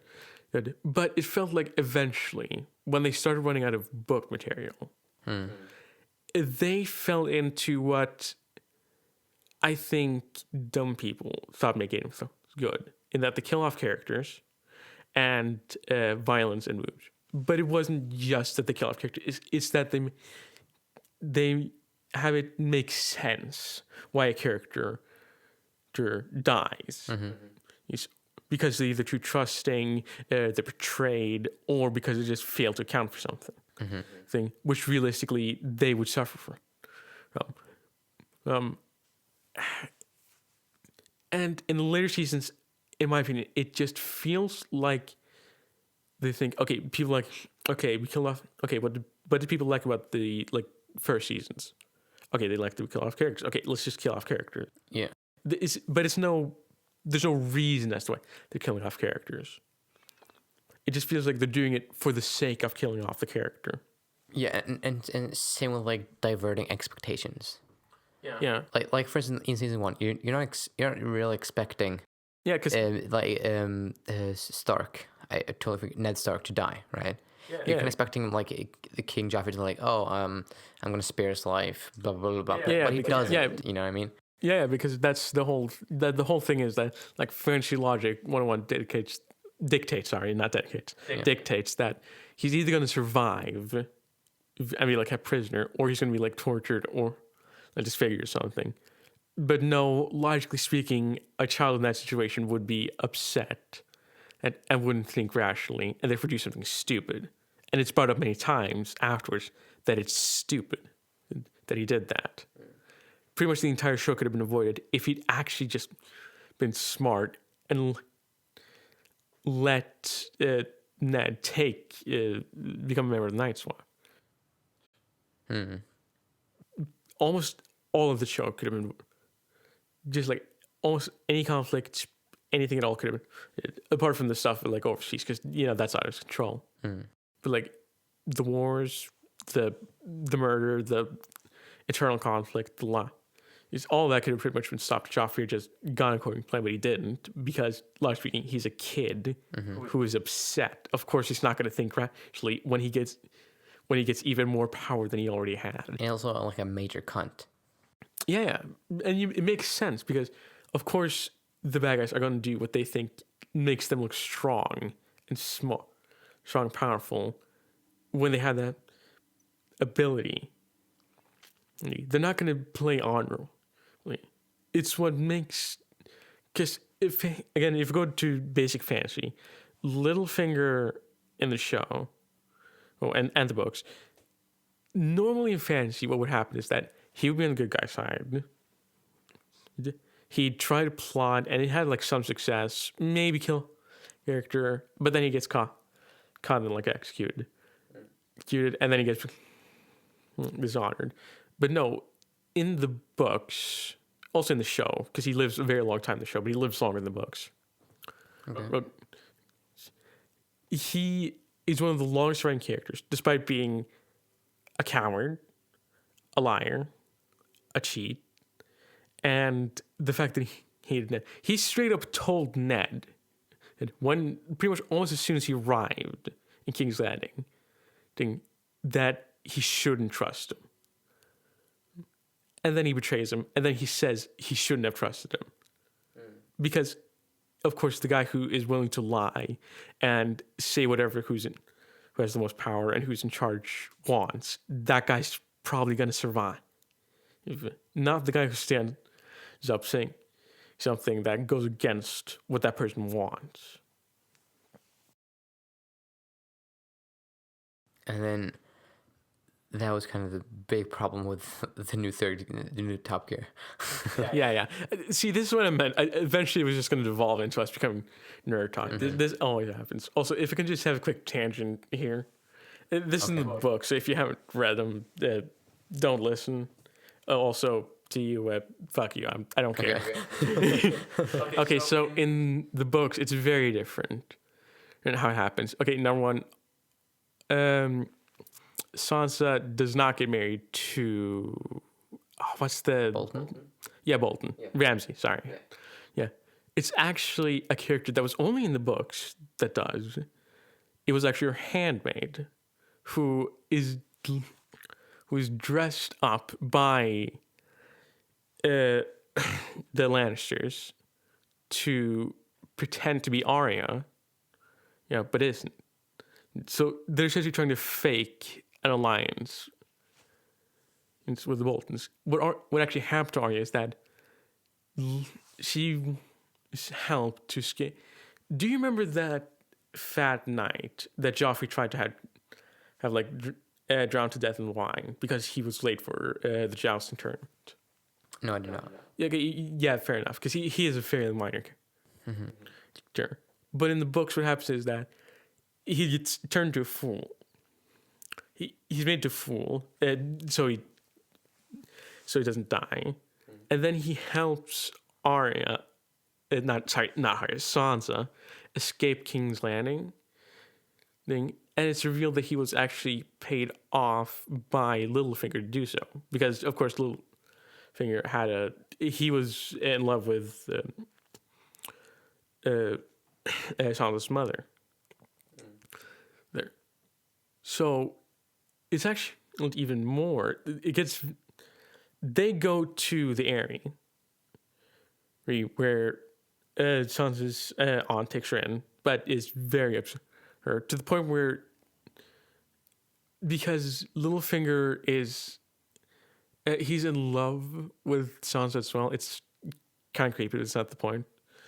The main point is that it's revealed that the Lady of the Eyrie, who is Sansa's aunt, she was in love with Littlefinger, but he never had. But he didn't respond to them when they were children. So it's revealed that she was actually the one who poisoned her husband. Because Littlefinger said that if she did, then he would eventually marry her. And this is revealed as just after she tried to kill Sansa by throwing her out of the one of the doors on the sky. The one that Tyrion was supposed to be thrown out. Now, Littlefinger essentially embraces her, calms her down, and then tells her that he never meant it, and then pushed her out that door.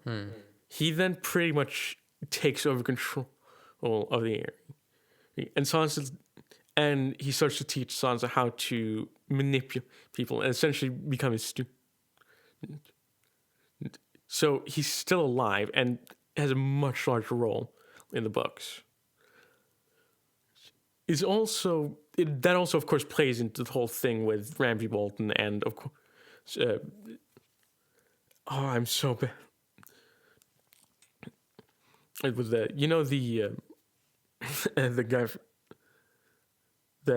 guy who lived with the Starks, the guy with Iron. I'm not very good with names. They're the guy who grew up pretty much as Robb Stark's brother.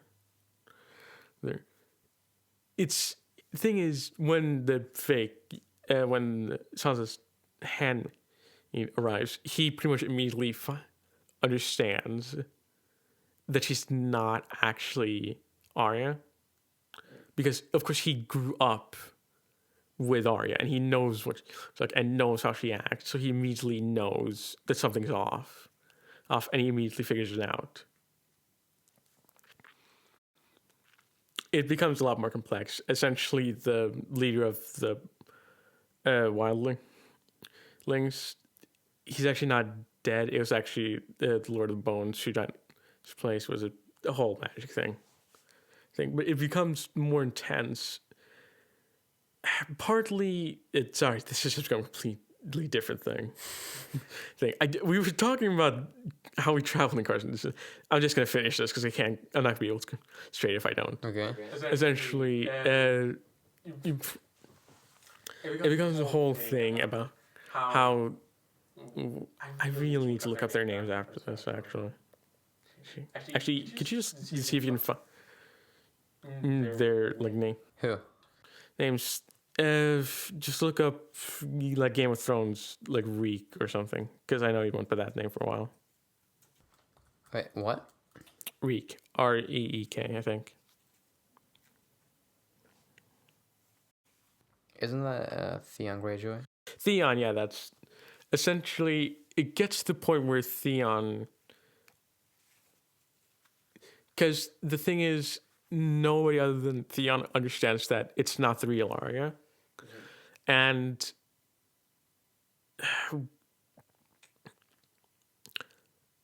you're gonna have to look up another name. It was I'm not good with names, man. It's been a while as well.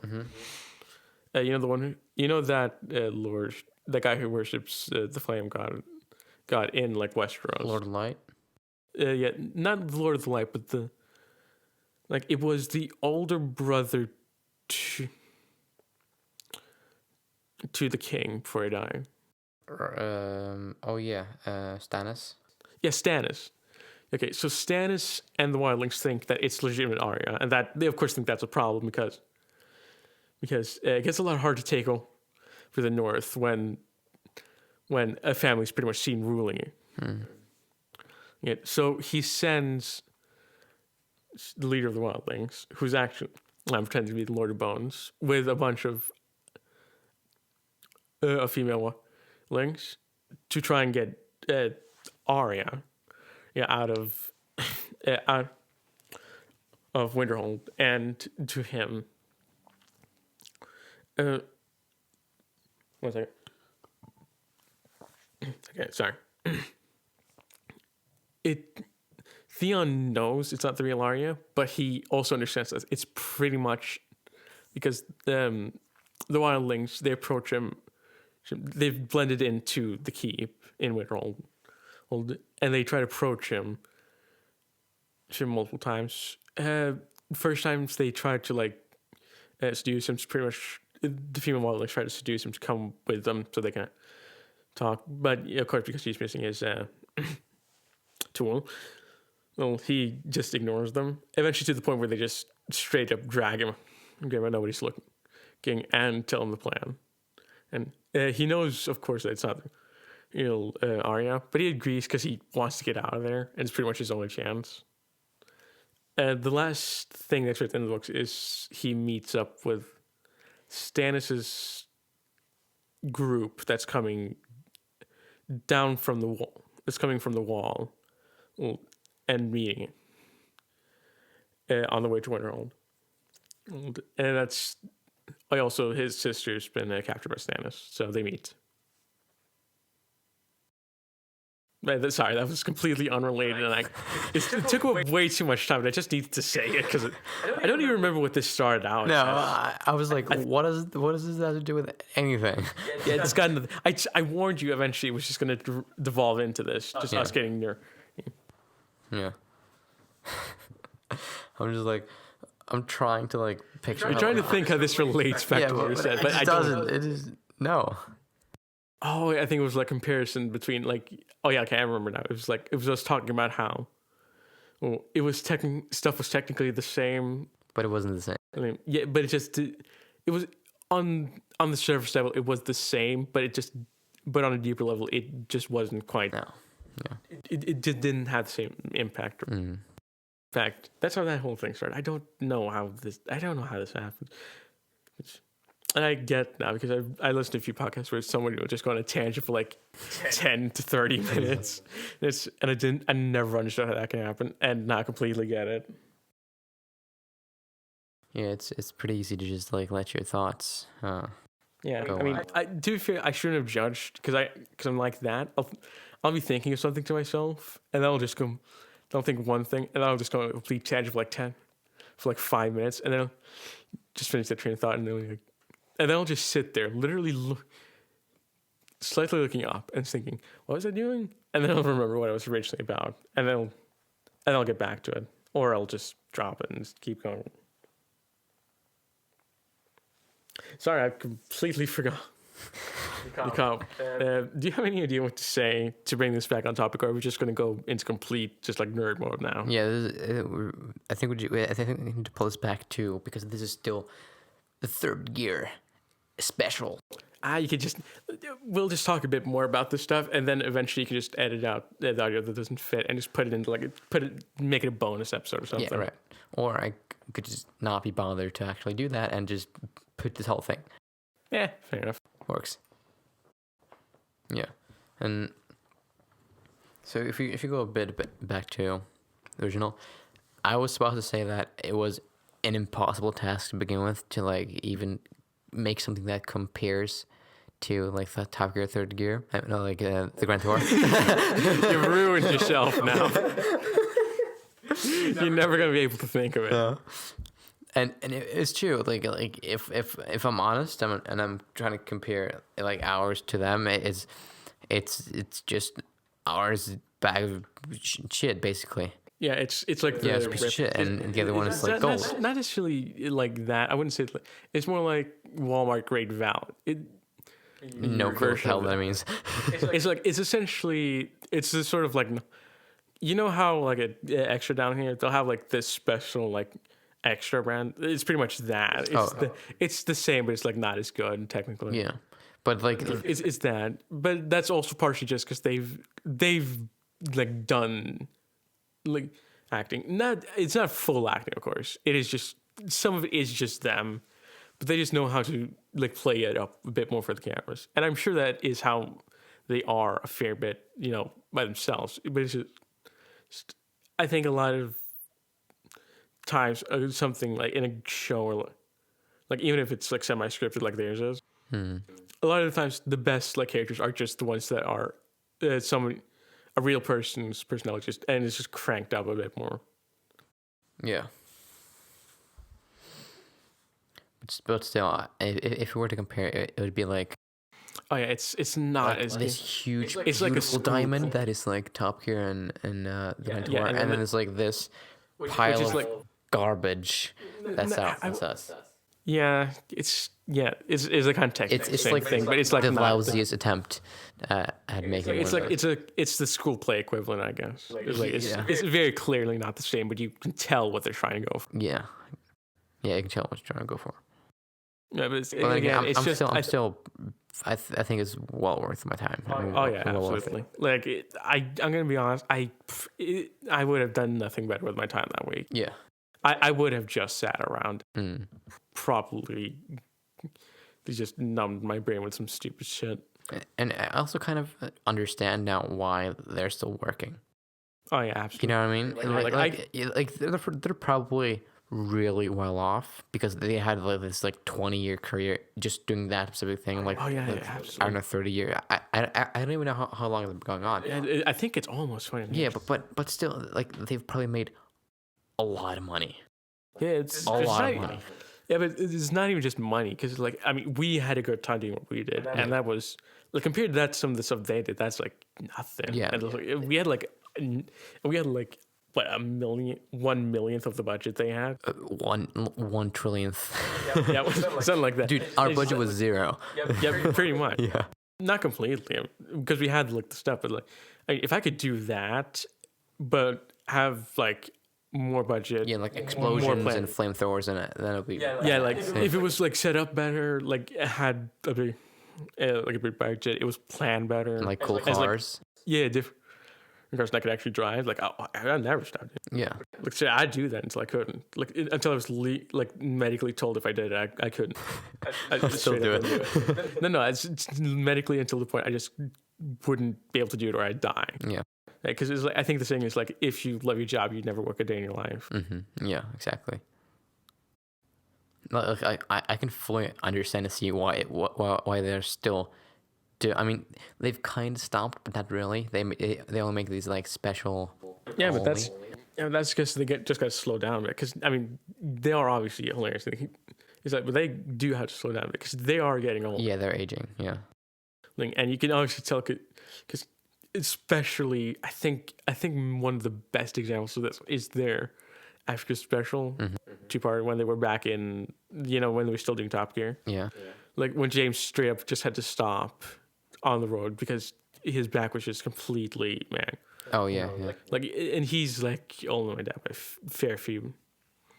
a fair bit, and he's like 45 now, and He's like 45. Wait, Wait, isn't he? Oh, No, I'm talking about my dad. Oh, right. Yeah. Like and he he says he gets his back hurts if it's too rough, and I can only keep in mind that they've done a lot more like extreme stuff and like that, and they do it a lot more frequently. Like their body's probably just like very tired, like very like broken down. So I get why they're slowing down. Yeah. Like it's still respect, but I also completely get why they keep doing it. Because I mean, like even if they have like a horrible trip, like it's straight up very uncomfortable. Every time, like when they get to the end of the episode and do the recap, they just almost never complain. Yeah. They just still talk about how much fun it was and how great a time it was. I completely see that because I felt it was really like boring, uncomfortable. Everything was horrible. But when I got to North Cape and when I got home, I was longing to get back and like just make another one. I was ready to make another one. Like just I think a little bit. I think it's a little bit that the grass is greener on the inside. It just because I lived in the U.S. for a while, and when I was in the U.S., I pretty much only wanted to be back, like Norway. But when I got back to Norway, I immediately flipped. So I think part of it is a little bit that, but also I think it's kind of thing. I think the best example I could give is if you're watching a very bad movie. Yeah. Okay. Like if you watch it by yourself, and it's not even like bad in the good kind of way where it's like where you could laugh at it because it's so bad. If it's just straight up bad, and if you watch it by yourself, you're probably not going to be having a good time. You're probably just going to be you're probably just gonna be pissed, and you're gonna regret the time you spent on it. But if you watch it with like two or three friends, Yeah.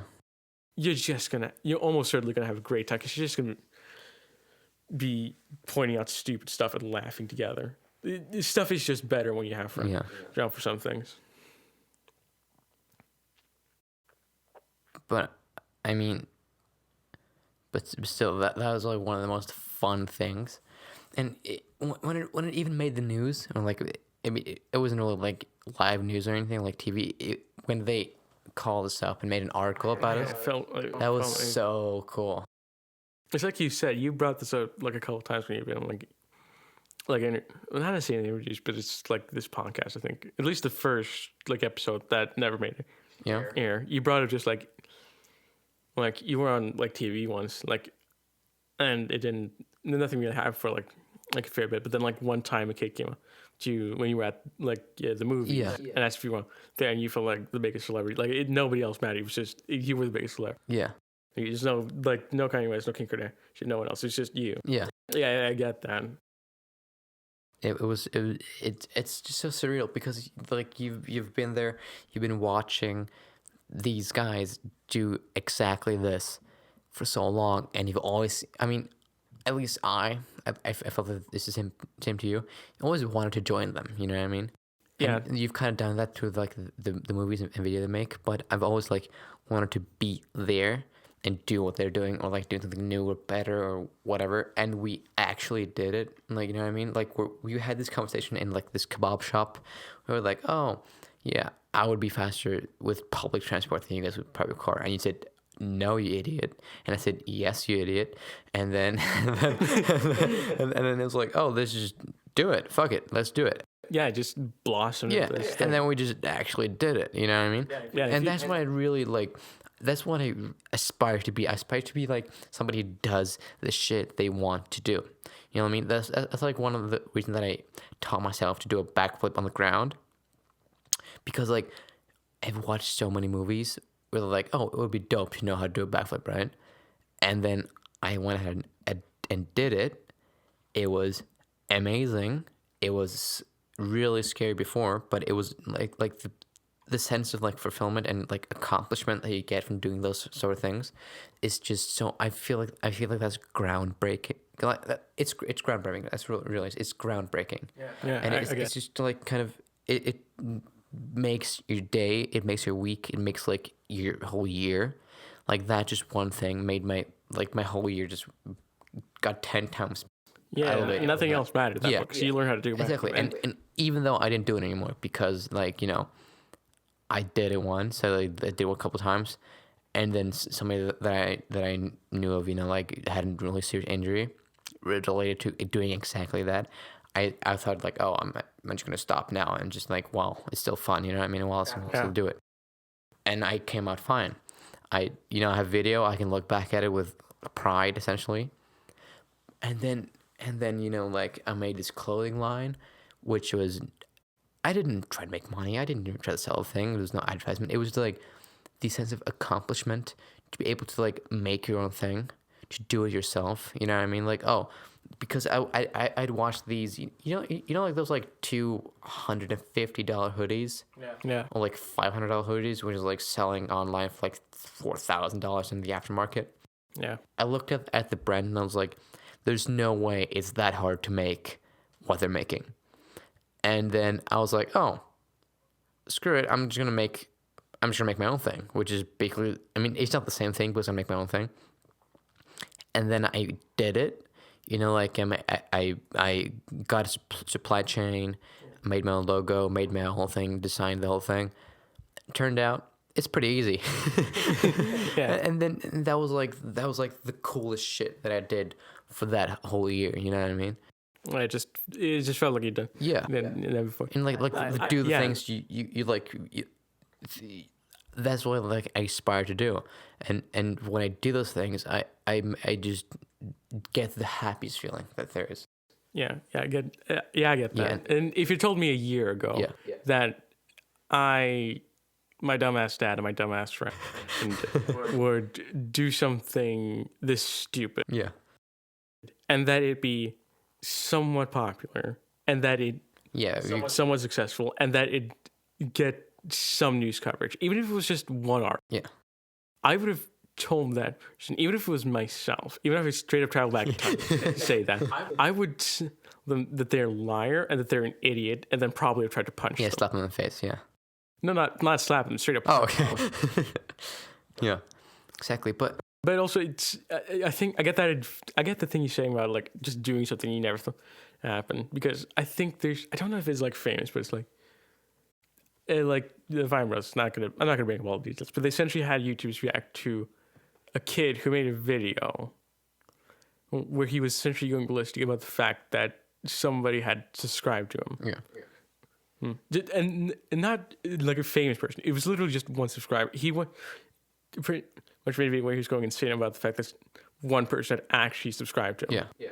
And he just felt amazing, because when you, for example, if we're gonna stick on like with like top, if we're gonna stick with a YouTube, like if you take any YouTuber, pretty much like any YouTube that drew out there, they almost certainly started out as just somebody who was making losers, videos basically. losers. Just nobodies. Yeah. I mean, it takes much. They're very like successful YouTubers, especially in America, but they originally started out just making dumbass short videos. Yeah, like and gameplay videos.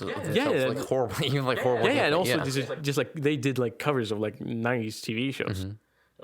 And then that kept growing because people, say what you will about like the American comedy, like that's not the point, but it's like they still just started out as people who were doing this for fun. Yeah. And then that just grew. Or like, take like, for example, think about this. There are YouTubers that have legitimately gotten so big that they get actual, like, full-on TV shows, even if it's even if it's like talk shows. Mm-hmm. Yeah. There are people that are started on YouTube that have grown to be that big. Mm-hmm.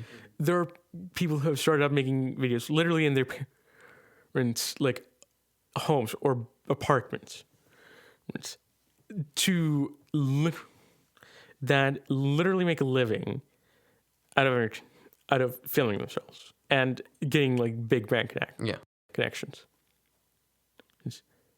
It is insane to think about. Mm-hmm. And when you look at people like that, it feels impossible. It feels like when you look at people like that, it makes you feel like people aren't supposed to be able to do that. They are like, that's what it is. They're them, and it's just, there's some people that are handpicked to do that, and it won't be possible. But on a technical level, it's not impossible. It's of course not going to be easy to get to that level, especially if you're doing it like officially and by the books. If you just start videos, there is no guarantee you're going to become like. There's no guarantee that if some Swedish kid jumped on YouTube like right this second and started making gameplay videos, that he would become the PewDiePie. Yeah, exactly. But there's nothing to say that he can't. Yeah, there's nothing as long.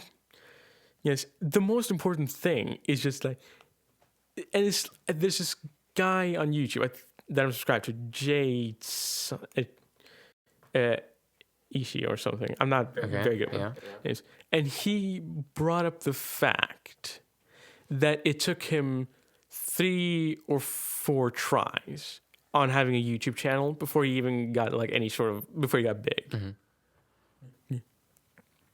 And he's like, I like him. But that just it's like, it's gonna sound very cliche, and it is cliche what I'm about to say. It's like, but it doesn't matter how many times you fail at doing something. It doesn't matter that you get knocked down. What matters is if you're gonna do it again. Do you just give up when you meet the first time, or do you just keep going up and try again? It sounds very cliche, but there is a bit truth to it. Yeah. Like most cliche things, there is like a truth to that, because there are like plenty of people that have failed miserably at the first thing they want to be, and just never made it in that area, whatever that area being. But they got up. Maybe they tried to go in a new area. Maybe they tried to go in the same area. Sometimes it just takes time to find there. And then But if you just let the fact that you failed once control you, it's never going to happen. And I know that that's a big flaw in myself. Like, I get very critical of myself. It's why I'm not very happy with coding because even my teacher says it's something where you're literally supposed to fail because it's going to be very complicated. Yeah. But I don't like failing. I like to get it perfect on the first try. Yeah. Right? So I get annoyed with myself when I can't get a code right. Mm. Yeah. And like, just imagine, because we only really know about those that made it. Yeah. You know what I mean? Just like we all know about PewDiePie, right? Yeah. But like, could you like? Is there even a number as to how many just other Swedish kids that have tried to do what he's done and just failed? And even those who have failed and tried again and failed and tried again and failed and tried again. I mean, there has to be like, the ratio has to be huge, right? Oh, absolutely. Like it has to be like 1,000,000 to 1 that actually make it, right? Yeah. So it's like PewDiePie and like other like the other big channels, people like John Smosh, Mosh, even I know he's like streamer, but like let's just lump him in here. Like that, those people they're like 1 in a million, if not 1 in a billion. Yeah.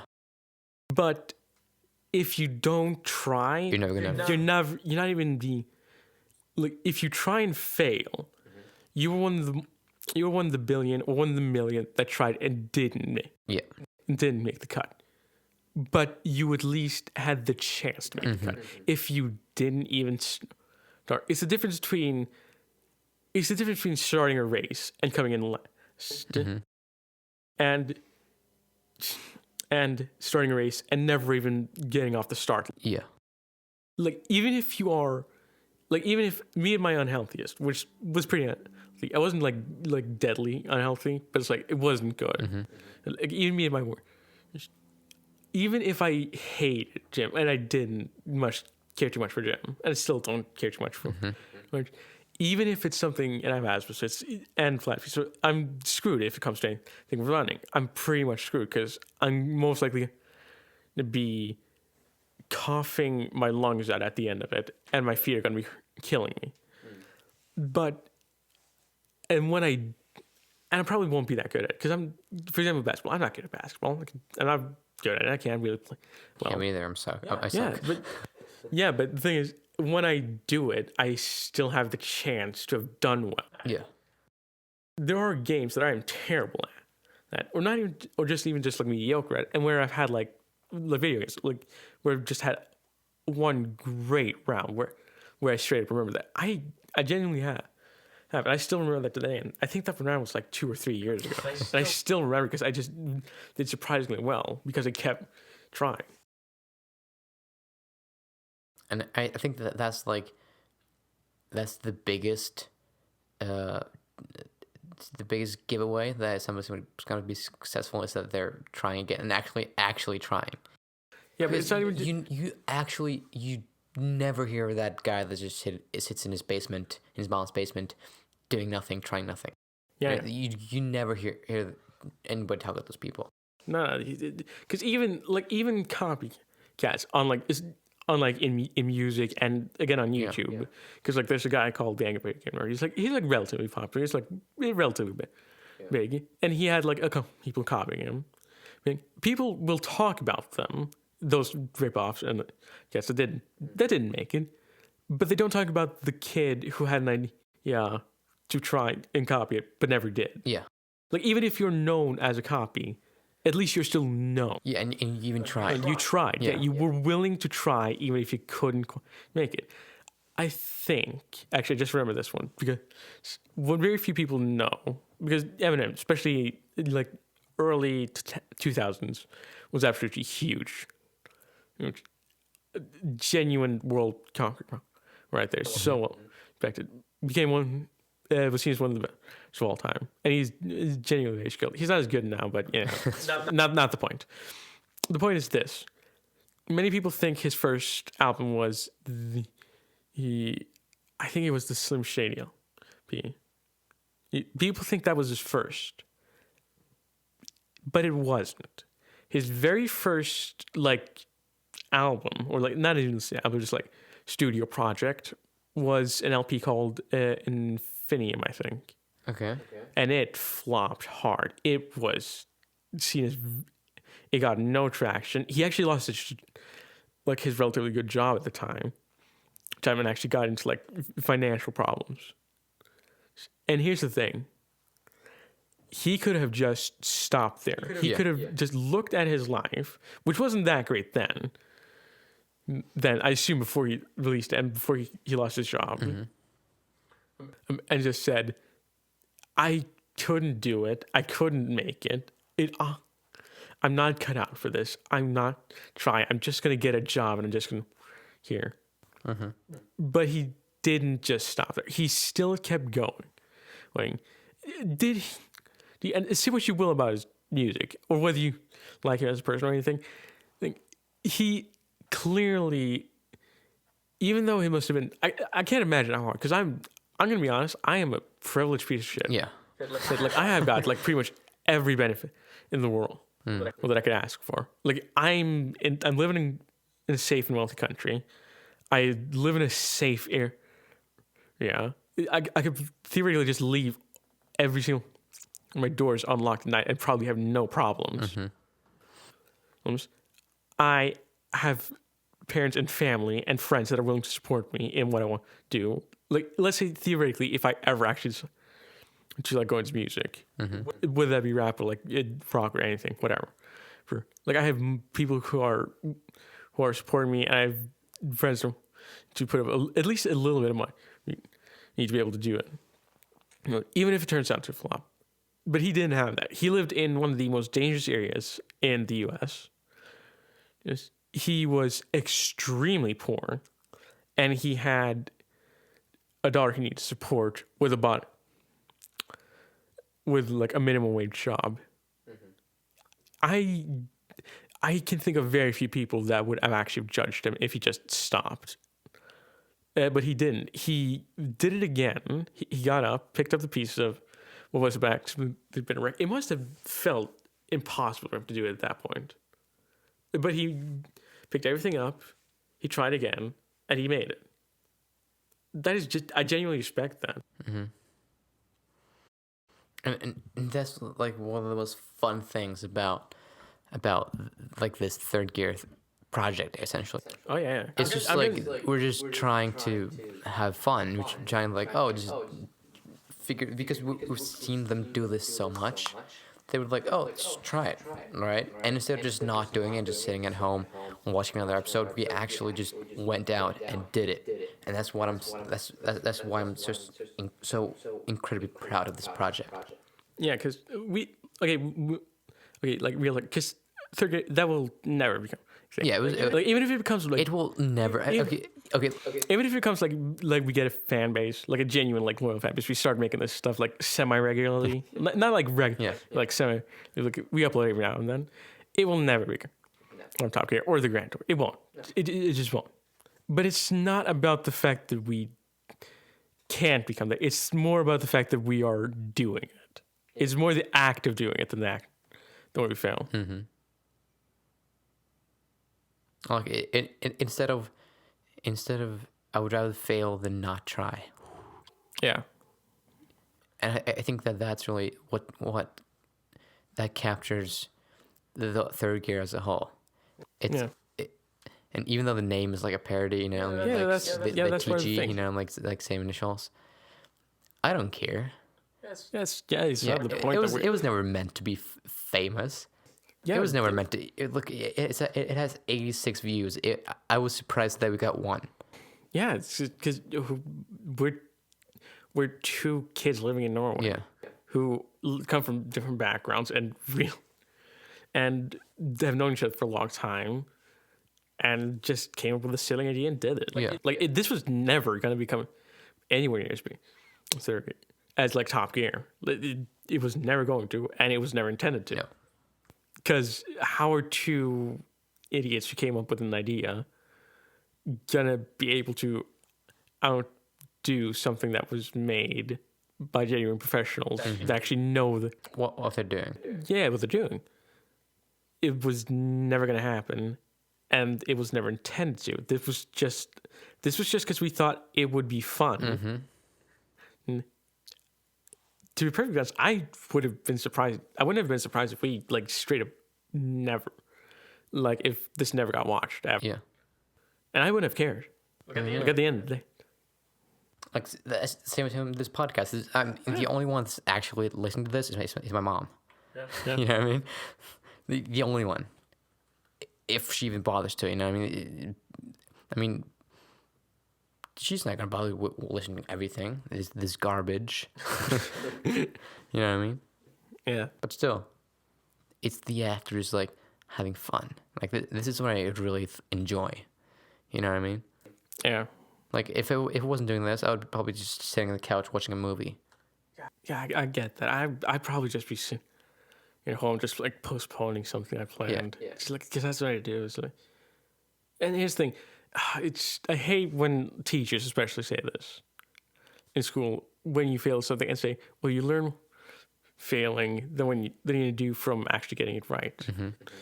I hate it when they say that. It's one of the most annoying things I hear.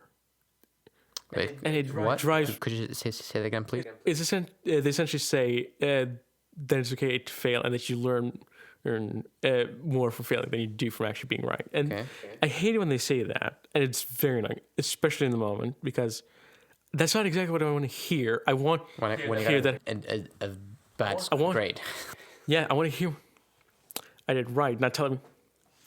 I want to hear how to do it right. I don't want you giving me this vague like bullshit that that doesn't help me. Just tell me how to do this correctly.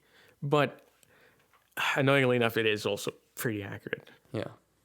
Because genuinely, I don't care that this will never come big. I don't care that this podcast will probably be by you, me, your mom, and maybe my dad.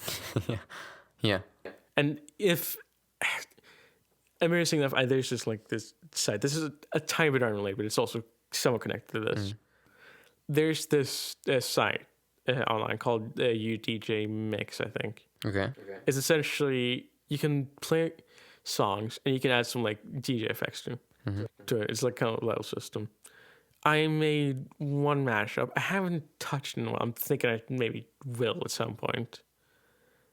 And even though it was simple and was like, if a legitimate DJ actually heard what I'd done there, they would probably be embarrassed for me because so amateur. But even so, I am very happy that it did. And even if I decide to ever, insanely enough, try to make a beat and actually try to have a music career here and upload something to SoundCloud, I at least tried. Even if I fall flat on my face and become a laughing stock, I don't care. At least I tried. Yeah. And that's also one of the things that it's so, like for instance, like this. Yeah. I really don't. This is just for fun, obviously, as I've said multiple times. This is just for fun. This is like because I've watched other podcasts and I'm like, oh, it can't be that hard to make a podcast. Turns out, not really that hard. Yeah, it's hard to make a good one, obviously, because mine is horrible. Yeah, right? that's always my thing. That's also something that this is like a minor noise for me. Whenever it's like, oh, playing the guitar is hard. Or I know what they mean, but it always kind of rubs me up the wrong way. I always, at the very least, think to myself, and sometimes I even say to others, is that no, it's not hard to play the guitar. To play the guitar is easy. To play the guitar well is hard. Yeah. Because you have a guitar right behind you right now. I could give that to a 3-year-old and they could play the guitar. Yeah. They wouldn't be able to play it well. Horrible. Yeah. But the thing is, the tools, the possibility is there for them to try. That's not what's stopping them. It's with like anything. The components are there. You can make it. It's a fair likelihood that it won't be huge. Yeah. almost certainly. But there's always the chance that it will be. There's always the chance that it will become the next huge thing. For example, do you remember Lord, the musician? What? The musician. Like, that was, she was, like, never, like, her brand music, before she made Royals, was never going to become big. She was never going to become a big star. Probably only known mostly by people who either knew her or were, like, local to her area. Yeah, and by, like, some greater musicians and, you know, music critics out there. But she then made Rules, and that became a hit. And then she actually became at least semi-famous, and she made it. You can't always predict what's going to be the big hit. Yeah.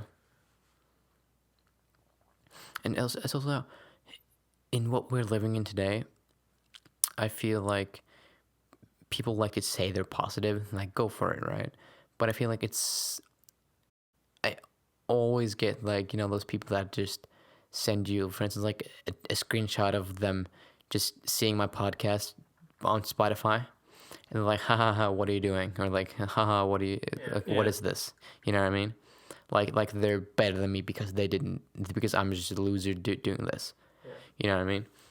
Yeah, maybe actually probably like 5-10 years from now, well, even if let's say theoretically we start doing the podcast, like we just rename everything, we actually get like more stuff we do properly, and we get like even a small, we'll probably look back at this and we'll probably be very embarrassed and cringe really hard, but we'll still at least be a little bit happy we did it, because at least we tried and we had fun doing this, which is because the precursor to this, and the precursor to even like season 1, and even the first episode we ever really recorded, which again didn't even make it here. Yeah. That was literally just us sitting in your room testing the sound equipment. It was just us riffing about like Captain Marvel. Yeah. Dude, and we sat that there- was an hour. It was supposed to be like 5 minutes, but it ended up being like an hour that's just talking exactly- about Captain Marvel. Yeah, it was supposed to be like 5 minutes, Yeah. and then because we like talking about it, Yeah, because we enjoyed it, right? yeah, because we liked it. It doesn't matter that never got out there. It doesn't matter that the first ever real episode ever episode that was recorded didn't make it here. Yeah. It's not to be big. We have a 1 in a trillion chance that either one of us, before we die, are going to have any sort of like big success. I mean, it's far less because we're both idiots, but yeah, in principle. Yeah, but it's like, I don't really care as much. It's a little bit sad, but I still, if we hadn't watched Captain Marvel, well, we wouldn't have done that sound test for like, that was supposed to be 5 minutes turned to like an hour and a half. Yeah. We wouldn't have made recorded that first episode that never made it. We wouldn't have. We probably wouldn't have thought of doing this trip. And I wouldn't have been here and been able to derail you completely from our point. Yeah. With nerd shit.